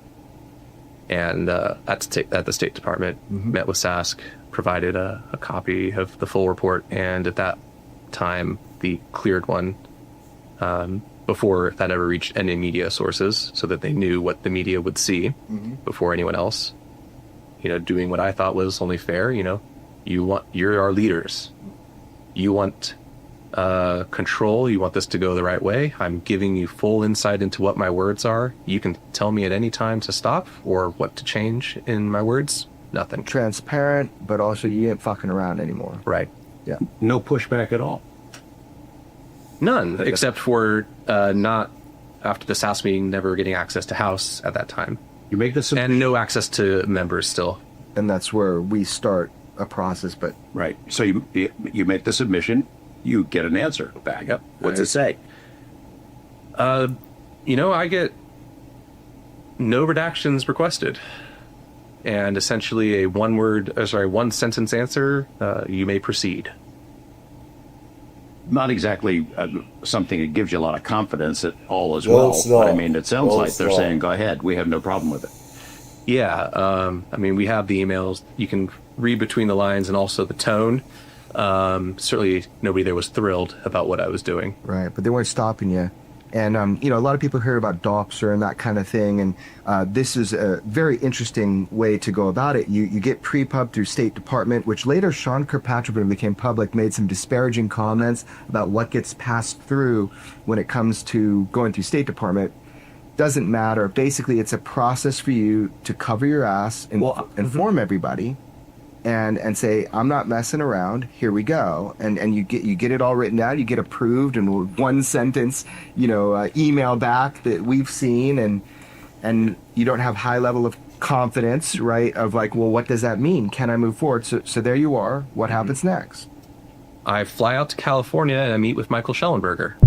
In part 3 of our interview with the author of the Immaculate Constellation report. What is it like to have absolute knowledge that not only UFOs are real, that we've been hiding that our government has controlled that information away from the base human population? What I have learned is that we live in a dream, a carefully constructed reality. We make use of a science. What we live in, okay, this is what I know. I've known this all my life, that what we live right now is like a scam in a lot of ways. It's a scam. Life is much more bigger than it is. We live in a vessel, a flesh vessel, but we have spirits that can live forever, and stuff like that. There are lots of other extraterrestrial, non-human intelligence species, races that are out there. We could go to the stars at any time. We have assets in space right now. Between ETs and humans, we do stuff together, etc. We have the ability to have limitless energy and stuff like that. And we have corrupt forces in the government that are psychopaths. That want to make money off this and control it, not let the people know about it. We have psychic abilities that can, put away internet and stuff like that. The reality is that we live in a scam. It's all a scam. All this is. And ETs are always around us. They're, extraterrestrials and HI. They're always around here all the time. Anyways, I guess I'll do a little of this Plato thing. I want to hear what other people have to say too, because that's the reason why I'm doing this. It's not just to blow hot air out there. I want to hear other people too, and you're likely to comment on what you think. But let me see here. I want to get to that there could be something, even in like our nearly. this is why UFOs prove we live in Plato's cave. This is from Jesse Michaels here. And before we get into this, though, get something else because my nose is making me cough and everything else. I have a piece of bread. Take about a few minutes break or whatever. If anybody has anybody to say, tell what they think. For me, Plato, I love Plato. My family, some people in my family talked about Atlantis. I've had psychic visions of Atlantis and not is that Atlantis, but Greece and the connection to Atlantis. Past lives, stuff like that, and everything. Atlantis be out in the Atlantic and stuff like that. Beyond the gates of Hercules and stuff like that. Just all this stuff from Greece, is part of my childhood. Stuff from playing the Odyssey, stuff like that. The Greek gods and everything. And everything is so connected, how the Roman Empire was formed from, the sons of Greece and stuff like that and everything. So hold on, just give me a minute real quick.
Okay. It's Jesse Michaels. A shout out for him. Legal stuff like that. Just under fair use and transformative. Also, from my experiences and stuff like this. I mean, Plato goes way, way back, BC and stuff, and people should look up stuff on him, and the Odyssey and Atlantis comes from him. A lot of stuff was lost in the library of Alexander. History that only few people have, government probably has, of prehistory, stuff like that, like life in Antarctica before it froze over. When that library was burned down, we lost a lot of prehistory writings, teachings, lost a lot of stuff. But I give him a shout out and everything like that. So before I get into this, give him a like and stuff like that. I have not seen this, so we're just starting this out together here. But Plato and stuff like that, I have to see this. I gotta see this. The empirical reality that humans are just like systematically missed for our entire history. That's the history that we're not seeing. We're talking about hundreds, thousands of years that, even the biggest artists of Italia, Italy, France, England, stuff like that did paintings and stuff. Some people saw UFOs and they put those UFOs in their art. The Vatican covered this stuff up as well. They knew that UFOs are real. People see them, it's in the art and everything. So, let's get here with Dr. Jim Madden. You're a professor of philosophy who has dared to reconcile some ancient philosophy with UFOs. I think a lot of people, have heard of Plato's Republic or the cave analogy or, the myth of Ur, but they don't really have a ton of context as to who Plato was, why he did what he did. I think you have to get away from thinking what we're being proposed here is actually Plato's political program. And there's something else going on here. If there's a push and a pull outside of the cave or whatever, is the UFO some sort of pulling technology? Because you talk about this where it's this thing that it busts all of your priors. Yeah, it would seem there has to be somebody outside of the cave doing this. Somebody has to, from the perspective of enlightenment, be pulling us through. The light itself also feels like this kind of, it's like an inflection point. Yes. Where it could either sort of eviscerate us or it could kind of save us. It's like, does something super unprecedented happen when we discover, the myth makers, when we develop the perceptive apparatuses through high energy output or through some sort of ascended consciousness to see who's messing with us. Yeah, that's how they get a hold of them, is they have these psychics, they communicate with them to come down, stuff like that. I mean, I've seen stuff myself. My mind is not always clear enough as they are, but where I am, you can see stuff quite a bit. They have more of the mind for that than I do. And does that just unravel reality? Different parts of the brain have different activities. Well, you know that, don't you? Maybe you should interview me.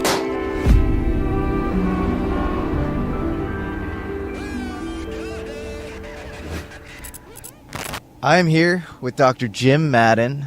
and Yes, it's an absolute honor to have you. I've been kind of mulling over the ideas in your book for a while now.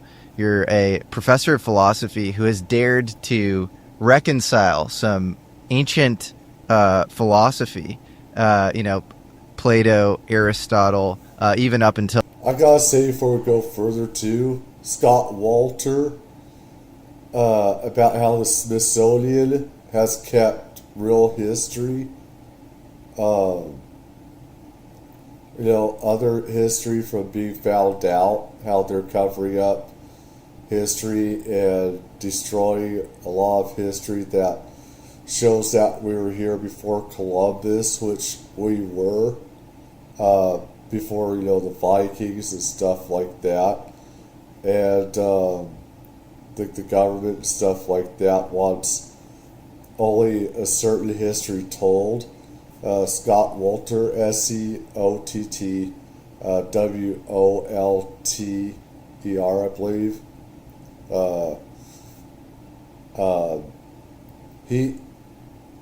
He should be at the forefront of this as well, because Smithsonian has destroyed a lot of history that proves that we came here before Columbus and everything else, before before even the Vikings did, and stuff like that. Till today, more modern, Nietzsche, Heidegger, with UFOs. And I think that is a very noble effort, and you've done it in a very brilliant way in this great book, Unidentified Flying Hyperobject, which I recommend everybody go out and read. And so I want to start kind of at a super baseline level, because I think a lot of people, have heard of Plato's Republic or the cave analogy or, the myth of but they don't really have a ton of context as to who Plato was, why he did what he did. So why don't we just start at kind of ground zero? Who is Plato and why did he write the Republic?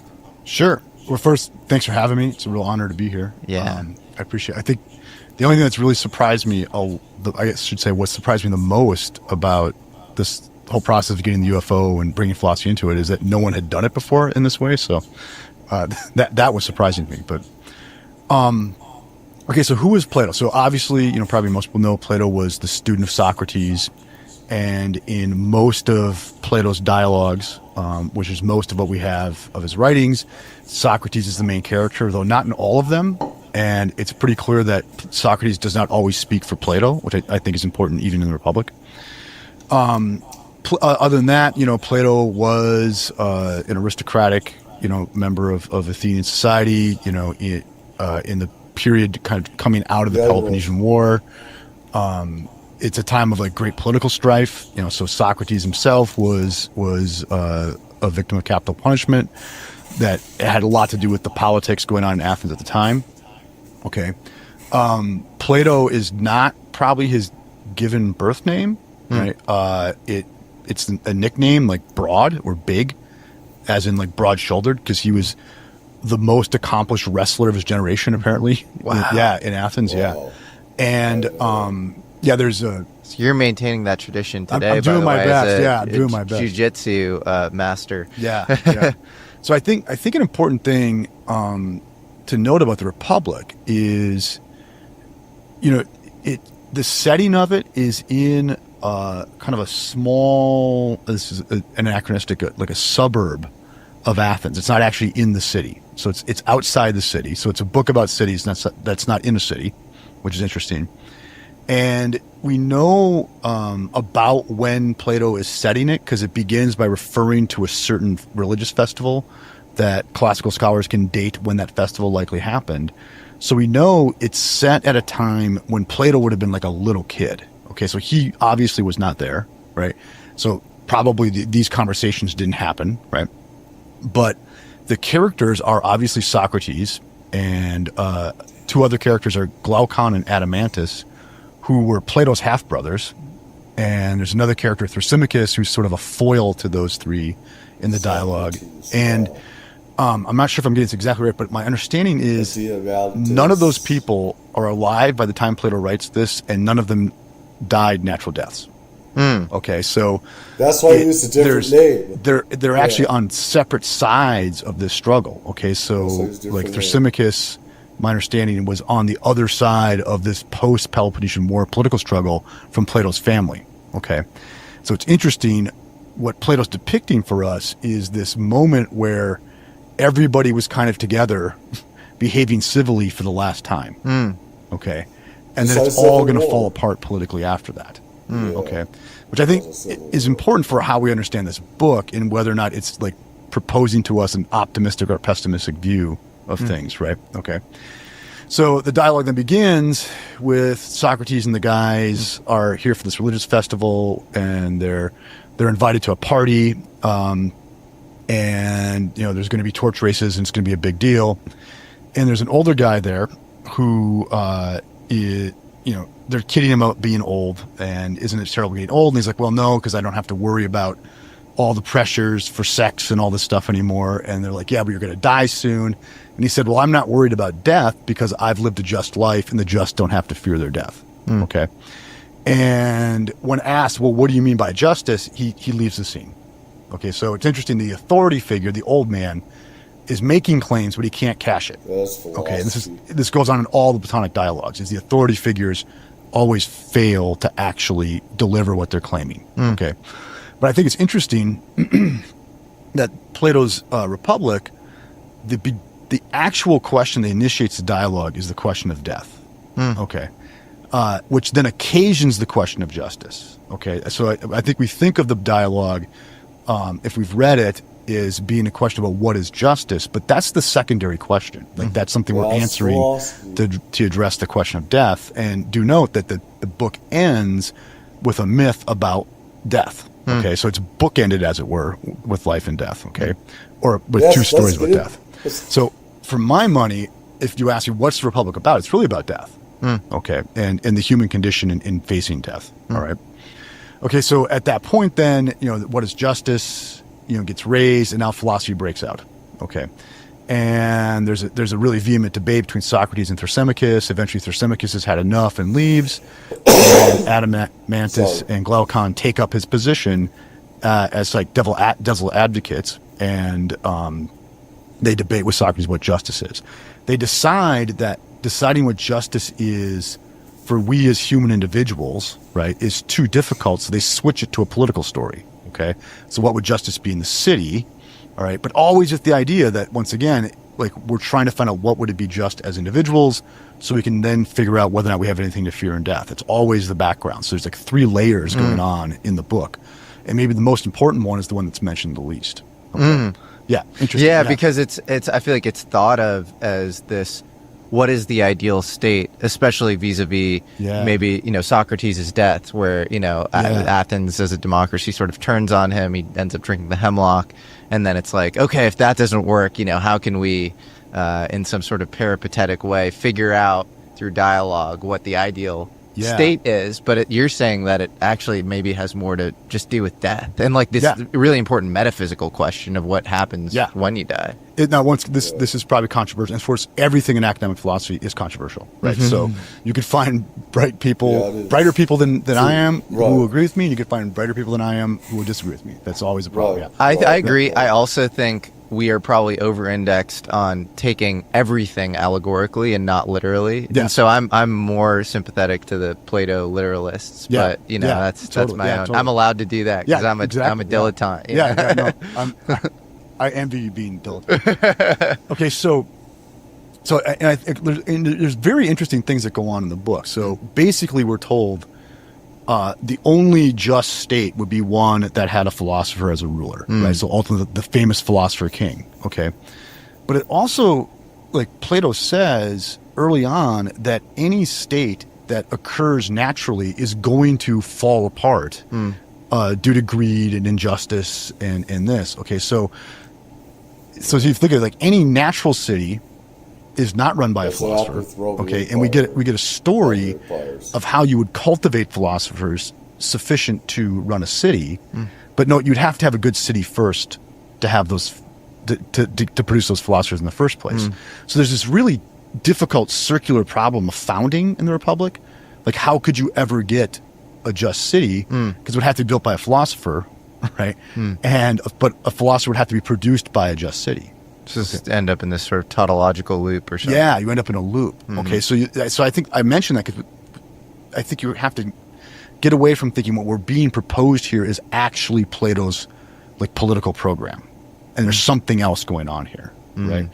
There's also an important moment where it's after the allegory of the cave, and the question comes up like, would the philosopher have to return to the cave after leaving? And of course, in the allegory, the philosopher does go back and annoys people because he's asking them to change their lives and things like that, and eventually it ends very, very badly for him, and it's a not so thin reference to Socrates. Okay, and interesting what Plato has Socrates say when he's asked, would we have to make the philosopher go back? He says, well, in our city, meaning the ideal city that we're thinking of, the philosopher would owe his education to the city, and thereby he should return. Okay.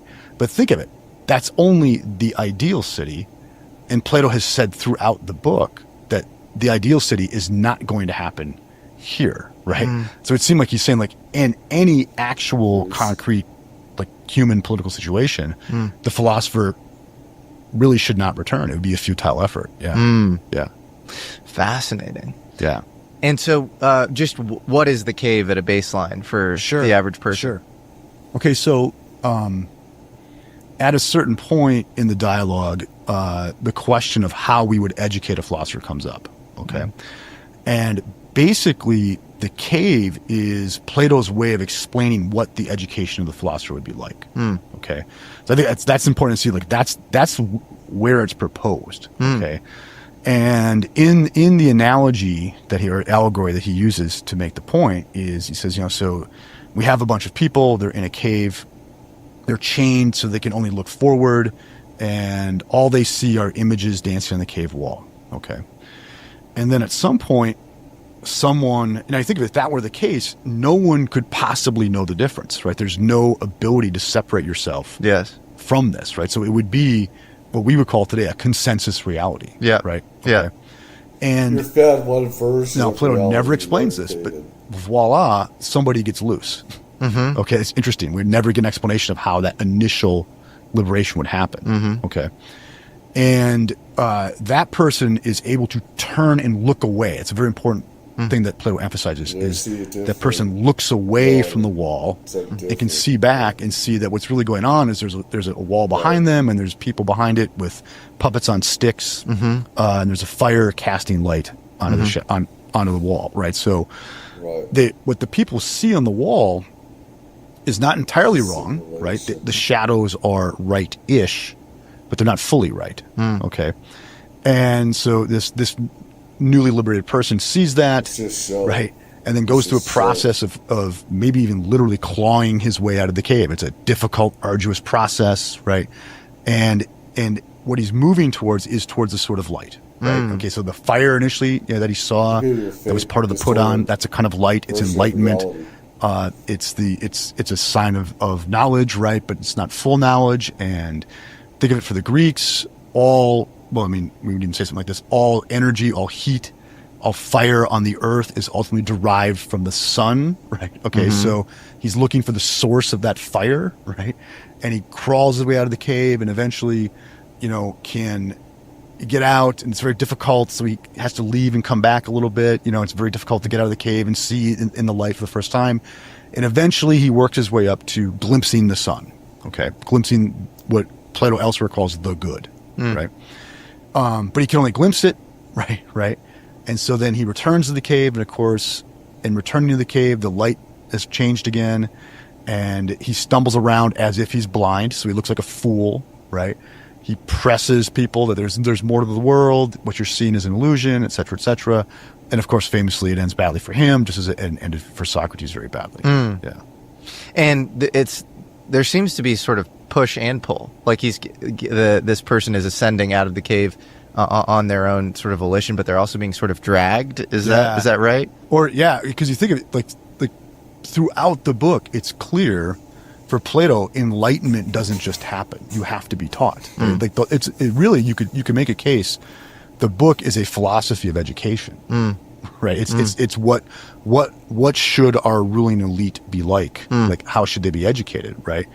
And the one thing Plato would say is you cannot just let nature take its course this way, right? Like, people are not disposed to take themselves out of illusion, right? They're disposed to stay in illusion, right? So someone has to be pulling, right? Yeah. So which is a problem, I think, for the book. Yeah. Is the implication that the guardians or the puppeteers, are they outside of the cave, or are they in the cave, or where do they sort of exist spatially in this analogy? Hey, American Alchemy fans, after years of trying pretty much every shaving product under the sun, I finally found something that I love. It's called House of Atlas. I use it every day. House of Atlas's razor kit has raised my grooming game in the biggest way. The razor leaves you with the smoothest shave you'll ever get. They have precision shave cream, calming aftershave. Seriously, I don't know what they're doing with this blade, but it leaves my skin feeling silky smooth. With its 5 US-made stainless steel blades and that high-performance serum strip, it's named after Greek god Atlas. It glides through my facial hair for an incredibly close, comfortable shave. They also have one of the most luxurious feeling and precision guiding shave creams and a very calming aftershave. Their shave cream has a thick, rich, special formula that gives me a clear guide for an even shave, and the aftershave leaves my skin feeling cool and refreshed without any of that old school sting that you might get from other products. Plus, and this might be the coolest thing of all, the kit comes with an epic magnetic storage hook. And now, for a limited time, they're offering 15% off your first order when you purchase any razor kit in the before and after set. This includes the precision shave cream and calming aftershave. Use code Jesse, Jesse, at houseofatlas.com. That's HOUSEOFATLAS.com with promo code Jesse, Jesse, for 15% off your new razor kit in before and after set. So stop wasting money and time on shaving products that don't look good, aren't effective, and cost way too much. Visit houseofatlas.com today. Trust me, you'll love it as much as I do. can't read. Let me give you... I don't expect me to be able to read people, okay? All right, I never passed kindergarten, okay? I have to put that disclaimer out there. Your spooky answer to that. Yeah, all right, cool. So at a certain point in the Republic... What's the difference? House of Atlas or Atlas? What's the difference? They're all the same. Plato has Socrates and the fellows arrive at this conclusion that the guardians will have to be told, in some translations, good lies about the afterlife. Okay. Meaning, like, they have to be told stories that will like let them see that there's going to be a reward for a certain type of behavior that's like the best for the state, right? Okay. And the book ends with a myth about the afterlife. Okay. So what do we get? We get a good lie about the afterlife. Okay. Now my read on that is what Plato's doing is he's saying, look, I just dragged you through the same educative process that I was outlined in the book, right? Do you see what I mean? So like, it's like, it would seem there has to be somebody outside of the cave doing this. Like somebody has to, from the perspective of enlightenment, be pulling us through. Do you see that? Yeah. The whole book, I think, tricks you into following that very process. And the guardians themselves are told a lie, and then they sort of purvey the lie as well. Yeah. They transmit the lie. That's fascinating. In their training, he says they would have to be told. Some translations call it a good myth. Some translate. I like this because I'm a contrarian. Call it a good lie. Yeah. Right. Yeah. But yeah, everyone has to be lied to in this process. Yeah. And the guardians, the implication there is they're guardians of this ideal city-state. Is that correct? Yes. Okay. And then, do we have any understanding of who is telling them this sort of noble mythology? Yeah, and keep in mind, like this is a problem because Plato earlier said any natural city is going to fall apart because of natural human greed and selfishness and such, right? So how you could ever get this off the ground doesn't seem to be within like a legitimate human possibility for Plato. So there are all these ways you could take this. You could take this as a total like myth or whatever, and I think the festival, right, that this was sort of told at was a festival of myth. Is that right? Well, it was certainly a Greek, religious festival, right? So exactly. And then there's a so that's like on the one hand, and then on the other hand, it's like this is all true. This is like a descriptor of ontological truth and reality. And I guess where do you fall on that spectrum? Yeah, I don't. So the way I like to put it is I don't think Plato was a Platonist. Okay, what I mean is the kind of philosophy 101 that we all teach our students, because you have to tell some goodness to get things going. Be careful there, but okay. Is very much a caricature of Plato. Do you see what I mean? Mm-hmm. Okay. So, but I also think there's something. So I do think there's a lot of put on going on in the book. I think we're being toyed with in certain ways. Yeah. I think a lot of it's a kind of a test. Like, do you get it? Yeah. Yeah. Yeah. Okay. But I also think he's perfectly serious about some of the things in that book. Right. Okay. So, for instance, at the concluding myth, the myth of I don't take that as a serious speculation on his part of what the afterlife is like or something like that. Okay. And it's interesting because at the end of the myth, this is getting in the weeds, but people can go read the book. But at the end of the myth, goes back to temporal life, but unlike everyone else, he's granted memory of where he's been. Okay. And Plato, throughout his writings, has Socrates defend the notion that all knowledge is actually recollection of something that we already had. Okay.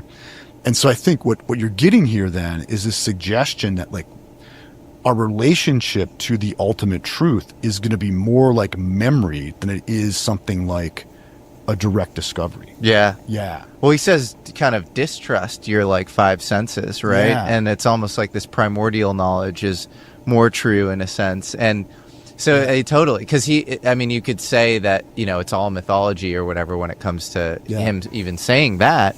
But then in the book of Meno, they literally have this slave draw a triangle, and the slave is, completely uneducated.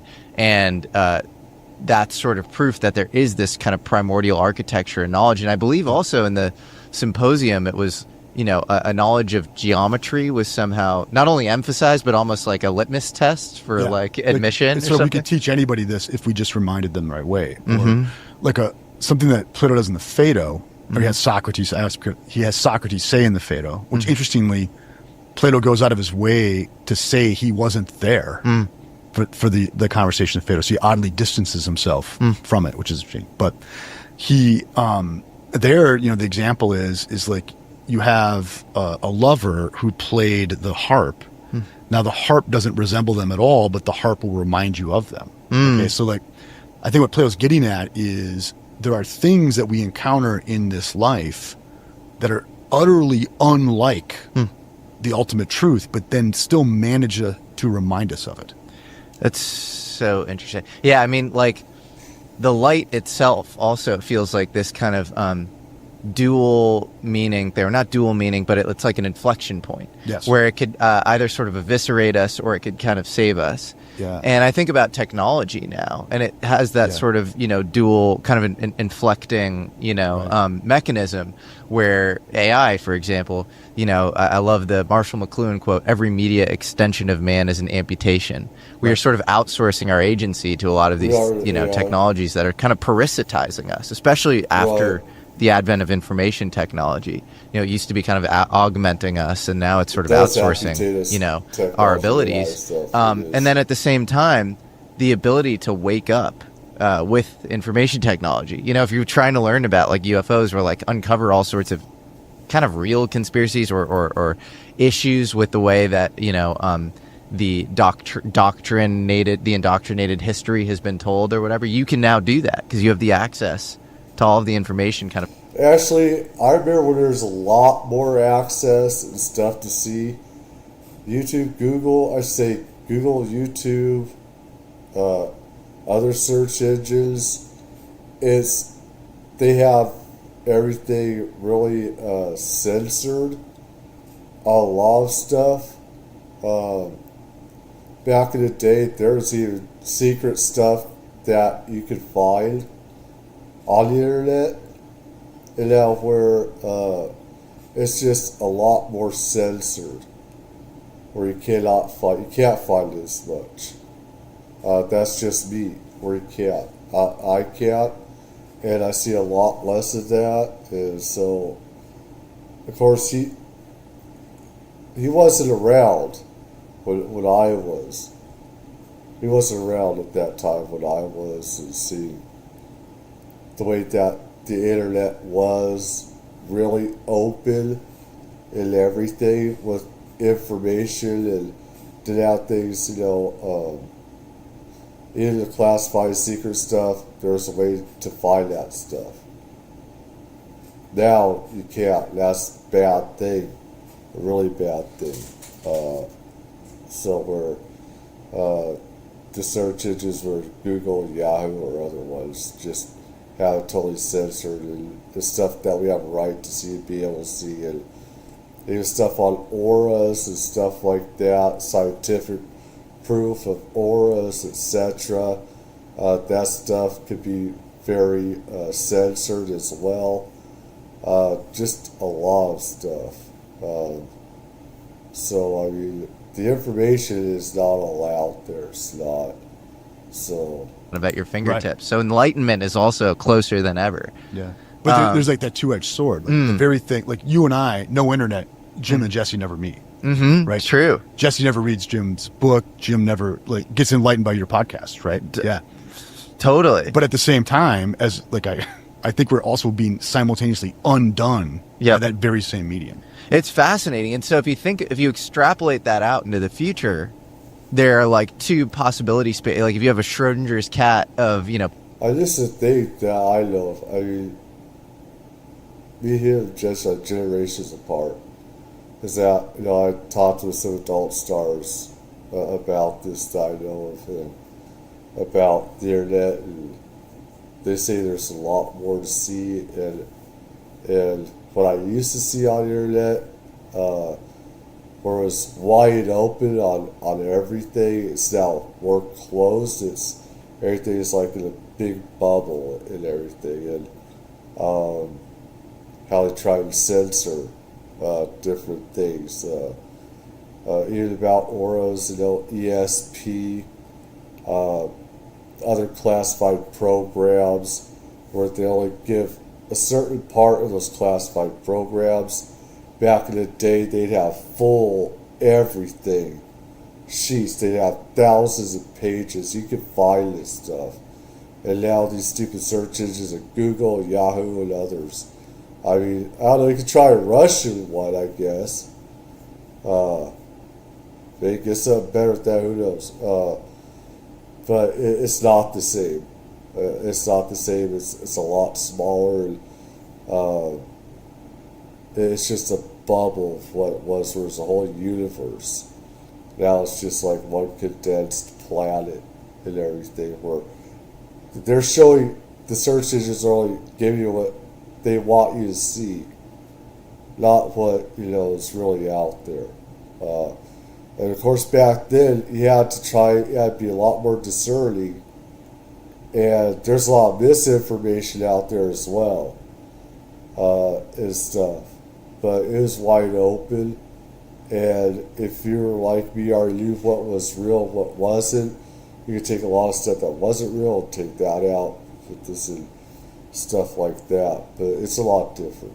Possibility states of mankind, there's probably a whole wave function, but on the one hand you have this enlightened city state where you have people like Jim, Jesse, but a bunch of other people concretely right there all along. Yeah, absolutely. I mean, even prosaically in a modern scientific context, we see between 400 and 700 nanometers the electromagnetic wave spectrum. Our decibel range is cut off. And so, to say that we are measurement sensors that are limited inside of a larger reality, I don't think is too controversial. No. And then, do UFOs somehow speak to that because they seem weakly entangled with our reality? They seem to be sort of ephemeral. Jacques Vallée, which you write about very eloquently in your book, talks about, in Passport to Magonia and others' books, a lot of past mythology involving the denizens of Magonia coming down on clouds, or all sorts of craft with wheels of Ezekiel, you know, the blazing shields of Rome.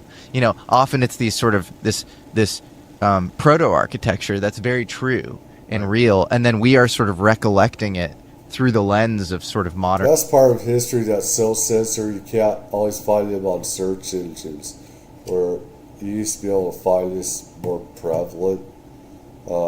It depends on the user as well sometimes, but this stuff has been in art all throughout time, UFOs and stuff like that. Mythology. So. Right. So yeah, what do you make of that? Hey guys, I want to tell you about my new favorite piece of apparel. Yeah, you are done unconscious obsessions, right? And for us, it's technology, right? But what I found really troubling about, and it's interesting, when you read Jung's book, it's sort of like, you get a feel when he starts out writing it, he talks about it as like a mass rumor, right? He talks, he does all this dream analysis of it. And then as the book goes on, it's like, it's getting harder for him to dismiss it though. And if you've read it, like, and at the end, he's like, and yet they're on radar. Yeah. And yet they leave tracks. Yep. And so it's like, in some, like, you know, I'm very into psychoanalysis, okay, and it's easy, I think, to dismiss a lot, not dismiss the wrong word, to analyze some of this stuff psychologically, and yet, that's the thing that I keep coming back to is, and yet, there do seem to be concrete effects. Yeah, that was Diana Pasulka's experience as well. She's this religious studies professor at UNC Wilmington. I don't think she expected to, you know, and she's writing about the Catholic concept of purgatory in this book, Heaven Can Wait. And then I don't think she expected to start writing about UFOs in some sort of, you know, I think this is real sense. I think she wanted to write about it and as some modern, you know, kind of, you know, ephemeral religious phenomena. And then all of a sudden the second half of that book is like she goes down the rabbit hole herself. And it's like, oh my God, I think there's something extremely real here. You can see it in similar to Jung in like real time as Diana's writing this. She's just like the view is changing. It's it's like go for it. And so like the you know, my take on going back to the cave metaphor, if that's okay, is I subscribe to some ideas in cognitive science and philosophy of mind that would sort of like make us think that maybe the cave is not just a bug, but a feature of human cognition. Okay, and you sort of alluded to this, is that if we're faced with like a very complicated reality, right? It would seem one of the most important things that we would be able to do would be able to sort for relevance. Okay. And so, meaning, like, the mind may work, I think there's some pretty good empirical stuff on this, as much by learning what to ignore as it does by learning what to pay attention to. Okay. And so you think of it then, what are we doing? I like this metaphor, we're constantly carving a cave out. But then, the thing of it though, is anything, The thing is, there's stuff people can look on and see, but I wanted to get to more of the UFO stuff and or Atlantis and other stuff like that. I mean, if people wanted, they could just see the full video and stuff like that. But let's see. The Hoffman's thing, or even like their thing. The Hoffman's thing, or modes of cognition that were developed for our Paleolithic ancestors. But I don't know. I mean, and then the second way might be sort of physics that breaks the boundaries of the cave. So it would be like lighting a firecracker in the cave or something. And so I think about that with the nuclear UFO connection. But I wonder about that even. Because it's even, let's say we get, like another scientific revolution. Okay. But it's still got to come back and be translated into the basic human cognitive setup. Like it's still going to have to like run on this hardware. So it's always going to go back to somehow traceable to, modes of cognition that were developed for our Paleolithic ancestors. But I don't know. I mean, yes. But like the hardware is probably changing too. Exactly. And it's always hard to say on what timescales things will happen because I'm I believe in Darwin, but I believe in him as a locally useful and incomplete theory. And I think like Hoffman's thing.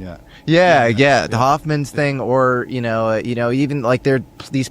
I believe, I mean, a lot of stuff out there I think he's an idiot, as always, but I more or less believe that ETs, I know that ETs had something to do with our human development and others, other species, animals, whatever. They definitely had a hand in that. There is, of course, parts of evolution I do believe, and other stuff I think is just sort of BS. I mean, it makes sense, but it makes a lot of sense where ETs are involved with manipulating DNA. They're doing that as we speak. So, I mean, creating other species and stuff like that, races and everything. So placeholder terms we use, like punctuated equilibria in evolution, and Karl Popper said, you're dead right to say, though, it's not like if we go the Darwinian route, okay, then the hardware is a moving target too. I agree, right, 100%. But think of it though, is any cognitive act that we would do to change the hardware would presuppose that prior hardware. So there's kind of a loop there. You know what I mean? So like whatever could be that change, it's almost like it can't be within our direct control. Explain. Say that again. Well, you think that, like, let's say we're going to reset our basic cognitive apparatus somehow, but we can only do that based on principles of our current cognitive apparatus, right? So we would never really be free of that, right? So it looks like you're going to have that kind of looping problem in there. Right? Yes. Yeah. Yes, but then also you can measure a thing. Like the Copenhagen school measures an electron. And then it's like, this electron doesn't exhibit properties that you look like normal macroscopic reality. Right. And then that puts you into this brain scramble that increases your evolution. Et cetera. Yeah. Exactly. Yeah. So it is this positive feedback loop or something. So the way I look at it is, we're always opening the scope on our Umwelt, okay, but it's still tethered to that original point, right? Because we got here through this evolutionary route, and that's always going to kind of flavor it, right? So I agree. Like what science does is it opens it, right? And I would even say even humanities in some cases. I think literature can open us to new reals and things like that. Okay, so it's opening it wider and wider and wider, but it's still always going to come back to that same origin point, and it's always limited. Then, you have all these other myths that deal with technology development, and like Prometheus being kind of the archetypal one, or Faust. And usually it doesn't end well for those seeking the light.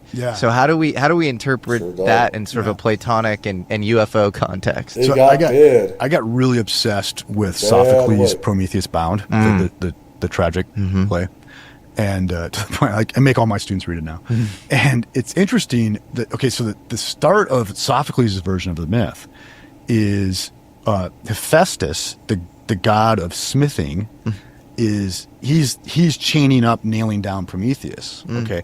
Which is ironic, because what did Prometheus do? Is he provided humans with all the arts, okay, including smithing. So basically, Prometheus is being bound by technology. He's the god that gives us technology, but he is bound by technology. Right. And in Sophocles' version, Force, who speaks for Zeus, interesting, it's just pure blind force speaks there.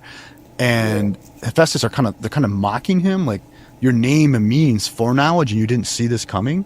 And he's like, oh, bro, I saw it coming. I want this. Yeah, okay. And later in the myth, he even says, I hate all gods.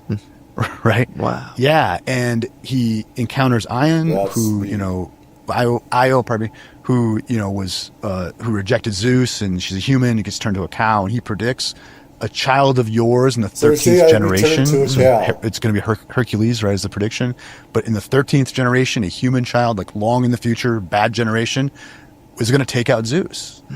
Okay, you see that, and so there's this prediction of a kind of death of God, assertive humanism that's going to come out of this, right?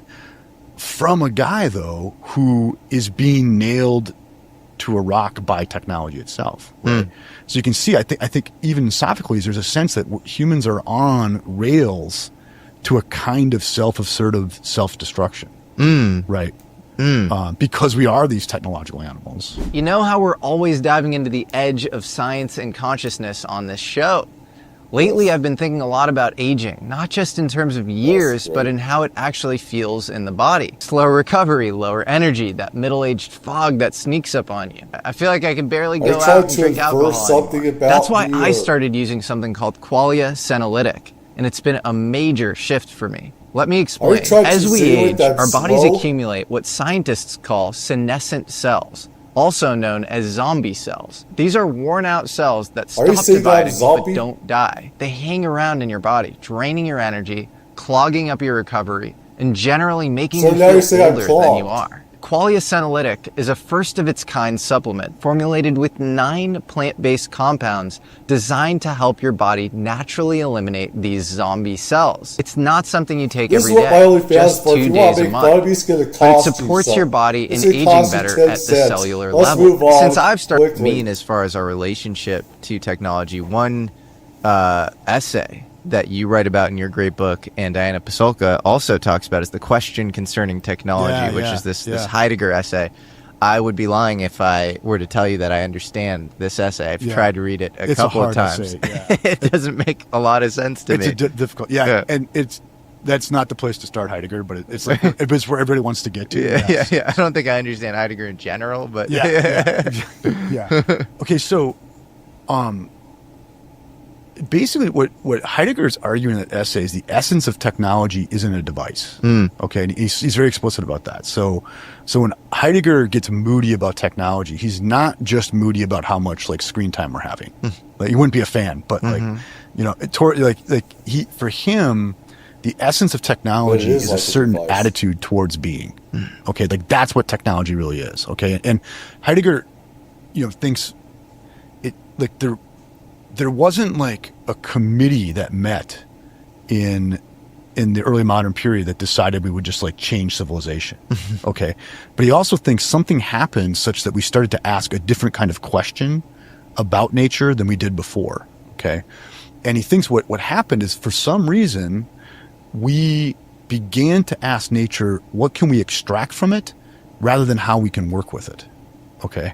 And so he thinks like what the essence of technology is an attitude of extraction or accessibility. Like what the world is simply the conditions at which it's accessible to us. Right. And he thinks he can trace that back as like it's always been in the making throughout the entire Western philosophical tradition. And it really bubbled up in the modern period. Right. And so for him, like, he thinks there's no getting out of it, because like we didn't have a committee meeting to change our attitude, so we're not going to have a committee meeting to get out of it. It's like we have to ride this all the way down. Okay.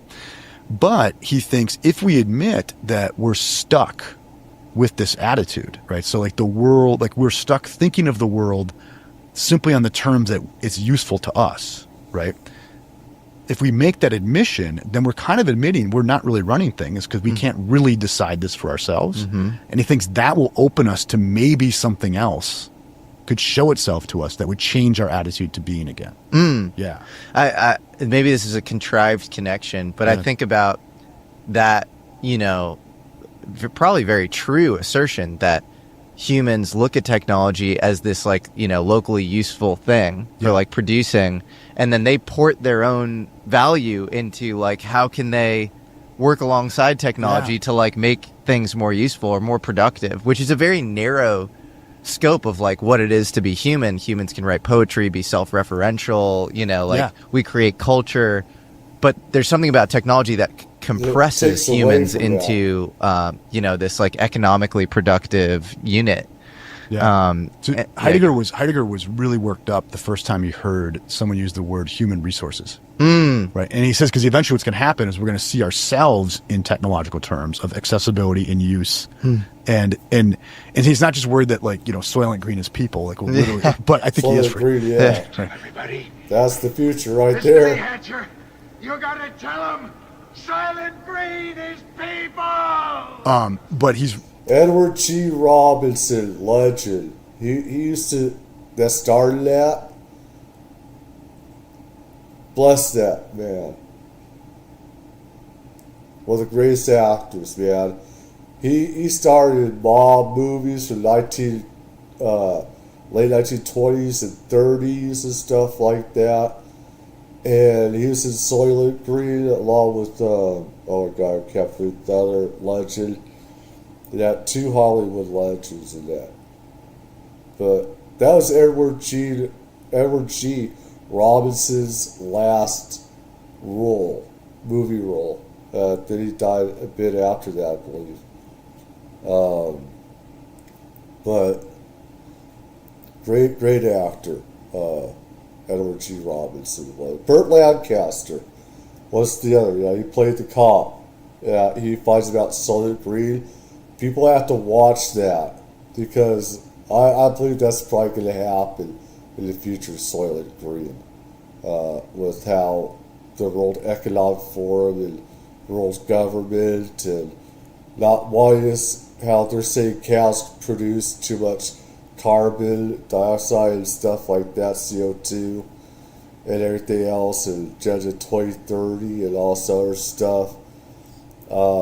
People gotta see that because if you do research on Agenda 2030 and World Economic Forum, it's gonna how billionaires don't want us to eat meat that we need for protein and building of our muscles and bodies and everything. So he's worried that then we'll only have a means and attitude to ourselves, to everything, and what his worry is this will lead us to what he calls a certain kind of oblivion to being, right? Yeah. Is like an oblivion, like a forgetfulness again, right? Full circle to Plato here, like a forgetfulness of what being really is. Yes. Yeah. And we'll only see it as what it is to us, how we can access it. Yeah, yeah. Well, the Soylent Green analogy is funny, like that's an extreme, right? Where it's like, the Charlton Heston movie that, it's a great metaphor, and a la the Plato, where you never know if it's a metaphor or it's real. I think he talks about 5 stages of technological development in that essay, and one of them is sacrifice. And you think about a lot of pagan scapegoating cycles and past efforts at garnering sacred knowledge or technology, and they involve kind of brutal practices. And I think you could go all the way back to ancient practices to the Nazis trying to sort of do this at scale for forbidden knowledge and technology. And it's funny because I think G.K. Chesterton actually draws, I think, a connection between sort of pre-scientific magic and technology. Yeah, and human sacrifice and technology. The idea is that if we just had the right technique, we could force the world's hand to do what we want. Right. Yeah. Right. Yeah, and certainly I think Gerard would see something like that too. Yeah. Well, something how technology has where people can, in non-government organizations and news, they can disseminate a lot more freely and with money how politicians can set their agenda and put it out on such a global scale that wasn't before, and how they change human consciousness and opinion and stuff like that with technology and the internet, how people see this type of simulation that we're in and everything, and how they use technology. It's like, how can we use technology for us and stuff like that, that we can use it for our own agenda and stuff like that. Oh, for sure. Yeah. And there's a way in which tech used to be an augmentation of human. It was like an extra appendage or something. Yeah. And like a toaster. It was pretty much before it's just a toaster and stuff like that. And, sometimes, just a stove, refrigerator, whatever, appliances that we had, stuff like that is totally different. And then, I think post-information revolution, it's sort of become this parasitization of humans. So Heidegger's, one of Heidegger's great examples is he compares a hydroelectric dam to a medieval windmill, okay, or a medieval water mill, okay, because on those, say in the medieval versions, and I'm not saying we peaked in the 12th century or something like that. I'm glad my wife can vote, right? Okay. Yeah. But like with the medieval windmill, it works when the wind blows. Okay, so you're going to like build something that makes you have to work along with nature. Yes. Okay. Yeah. All right. Whereas the hydroelectric dam, for all its virtues, though, it's saying, nature, I will take from you what I want and store it. Yep. And so it's all on our terms, right? Yes. And it's about how we access you, right? And not how can we work with you. Yeah, it's mastery over nature in a way. Yeah, it's not just harmonizing with nature. Yeah. And those two things are very distinct. I mean, there are two competing theories of the inevitability of human evolution or of existence on Earth, and there's the Gaia James Lovelock theory that the Earth is somehow like super resilient, and so like we might come and go, but the Earth will always sort of come back. And then there's the Medea theory, which is like we inevitably will like blow ourselves up, and like that maybe there's some evidence that happened on Mars or something. And they're sort of competing. There's and definitely modern tech seems to be in the category of just being able. How do we control everything? Yeah. If you think about VR, is like that to the limit, where it's like the entire world that like we might be living in like is controllable. And so I don't know, taking it like one step farther with the Plato thing.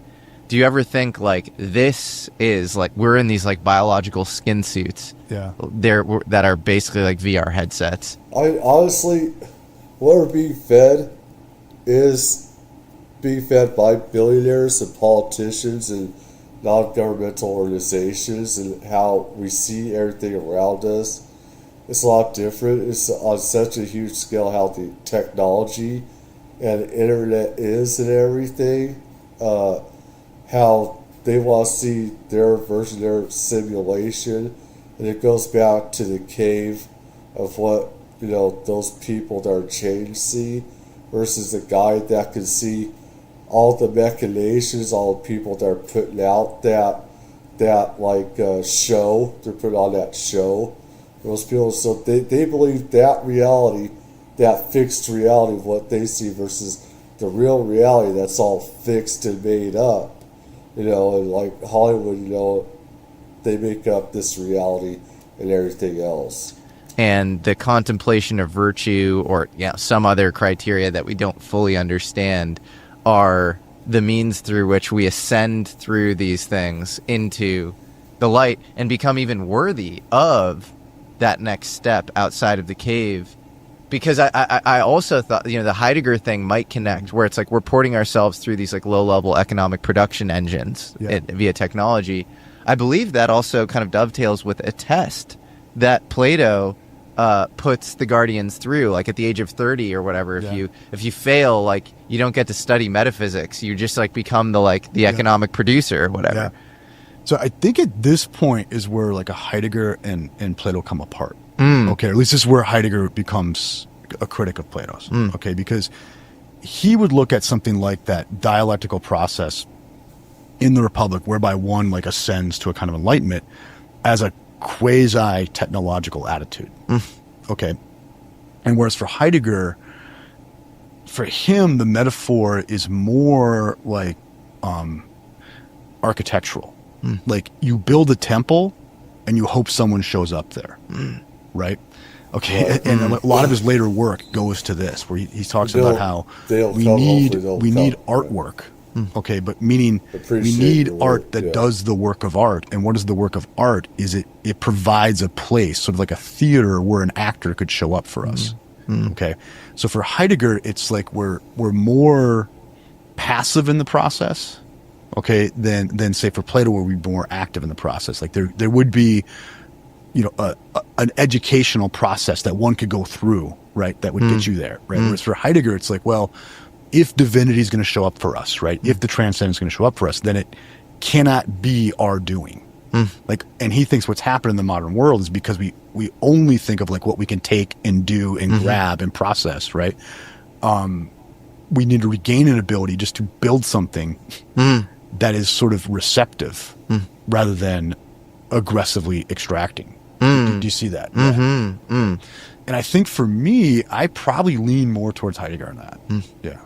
Fascinating. Well, speaking of that, is the UFO a technology that sort of is, if there's a push and a pull outside of the cave or whatever, is the UFO some sort of pulling technology? Because you talk about this where it's this thing that it busts all of your priors. Yeah. It's like you have all these like prior categorization techniques. I didn't want to talk about this, right? Today I did, but like early, 5 years ago. But you find yourself obsessed because it's inherently kind of uncategorizable. Yeah, that's kind of where I land with the UFO. Is it seems like something's knocking, right? There's some, and maybe it's always been knocking at the door, right? Because we have different metaphors for it throughout history, but it seems like something's knocking.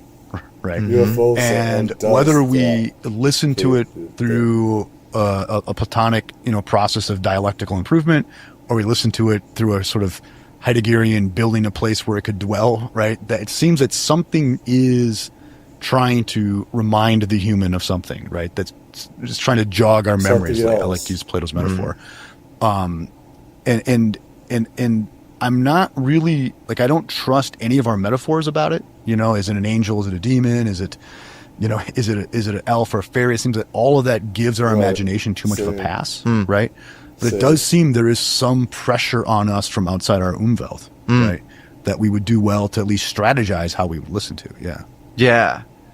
It's so fascinating. And so how does any of this comport with the way we discuss this stuff in a government context? Because we have we're talking at an extremely high abstract level of the kind of ontological truth, and then there's there are government whistleblowers coming out of saying that they've retrieved UFOs, one of whom I've had on my show, and it's kind of hard to poke holes in his story, felt like pretty prima facie, at least, very, very, like an honest account. And so how do we square that circle? I don't know. I don't know that I can. And because for me, and this is not, I am not calling anyone into question or anything like that, but I have no special access to anything. I'm just an average dude, right? Okay, right. And so I have to always ask myself, what's more likely? What this person's telling me is true, and they could be speaking a falsehood and not be lying. I'm not saying anyone's lying or anything like that. But you always have to weigh is this testimony true, right? Against the probability that this person's been somehow deceived, or et cetera, et cetera. Do you know what I mean? Yeah. And just taking whether it's any of the whistleblowers, I don't know how I can really weigh that out. Yep. Do you know what I mean? So let's say we talk to whistleblower, Roy, right? Okay, sure. And we ask Roy, hey, you've been told this, and this by all these people. Yep. And it seems unlikely that they're all in on something. That seems unlikely. This is the thing, is that I think I should go over these videos before I get into it, because honestly, I think so-called smart people are retards if they don't know about UFOs, ETs, and this other stuff, because they've been here forever. I've been around the paranormal stuff, seen stuff since I was a kid. So it's idiocy to me that they don't believe that anybody would believe in that. It's how stupid can you be? Are you that dumb and stupid? Are you to question it? I think is lunacy and idiocy is stuff. And I've called some of the top physicists total idiots, because they don't even know or have seen what I've seen. And I've known this my whole entire life and everything. And if you're so smart, so intelligent, then how come you don't know about UFOs, ETs, remote viewing, psychic abilities that the CIA uses, it does, and everything else? It's you're way below me. You're below my level. I'm up here, you're down here. That's the thing. And they always see us as idiots. They always see us as the idiots, or the psychotics, or the insane people. And for us UFOs, is normal. Seeing angels, demons, stuff like that. So, I mean, when I was younger, I used to, and throughout mid-30s, stuff like that. Meeting other people, angels, demons, in the house or whatever. And it wasn't just me, but mainly was me. And I think you're not intelligent and you don't have a right to call yourself. I mean, I talk about astrophysicists that I call them idiots for not knowing that. It's because they used to attack us. They used to always say, you sound like you belong in a mental institution or a mental asylum. And that's just complete bullshit. And it's not, the only way to think and understand stuff is to say, well, it doesn't make sense, with all these correlations and mathematics and physics. It's like it's not supposed to, because you keep yourself in a stupid box and everything. I go by what I see, what I know, what I've experienced in other people.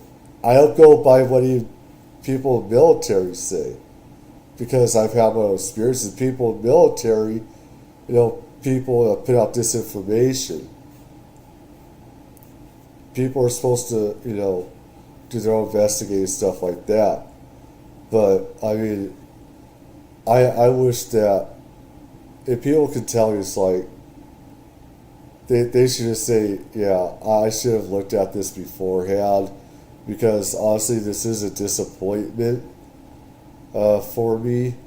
This has more philosophy than about UFOs and other stuff. When it said, I expect there to be more stuff on UFOs, and in Plato's cave, you can go to how government, non-governmental organization buys news organizations time, like the news and other networks or radio stations, and they're showing us their simulation, what they want us to hear, what they want us to see. And this is different sides, not just one, but multiple of our side. And it's like we have to, find ourselves, that there's lies with so many of these news agencies and what we see on TV and stuff like that. This stuff may not be truth whatsoever. So that goes to Plato's cave, where we see, one simulation of reality, and the real reality is a lot different, where that guy got out of the place. Yeah, tell me what you think, and